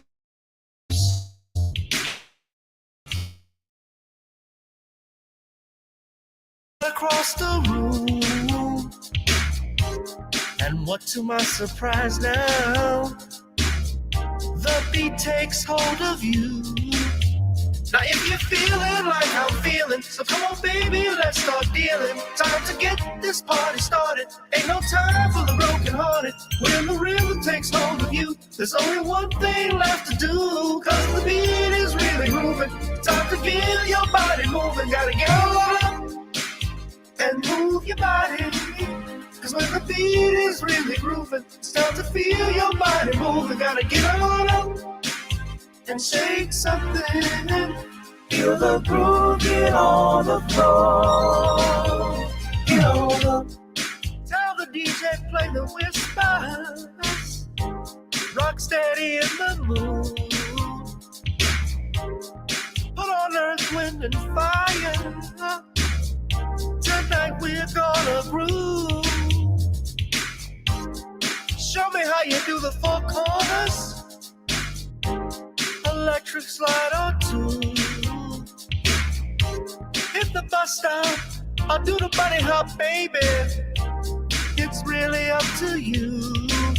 Now if you're feeling like I'm feeling, so come on baby, let's start dealing. Time to get this party started. Ain't no time for the broken hearted. When the rhythm takes hold of you, there's only one thing left to do, cause the beat is really grooving. Time to get your body moving. Gotta get on up and move your body, cause when the beat is really grooving, it's time to feel your body moving. Gotta get on up and shake something.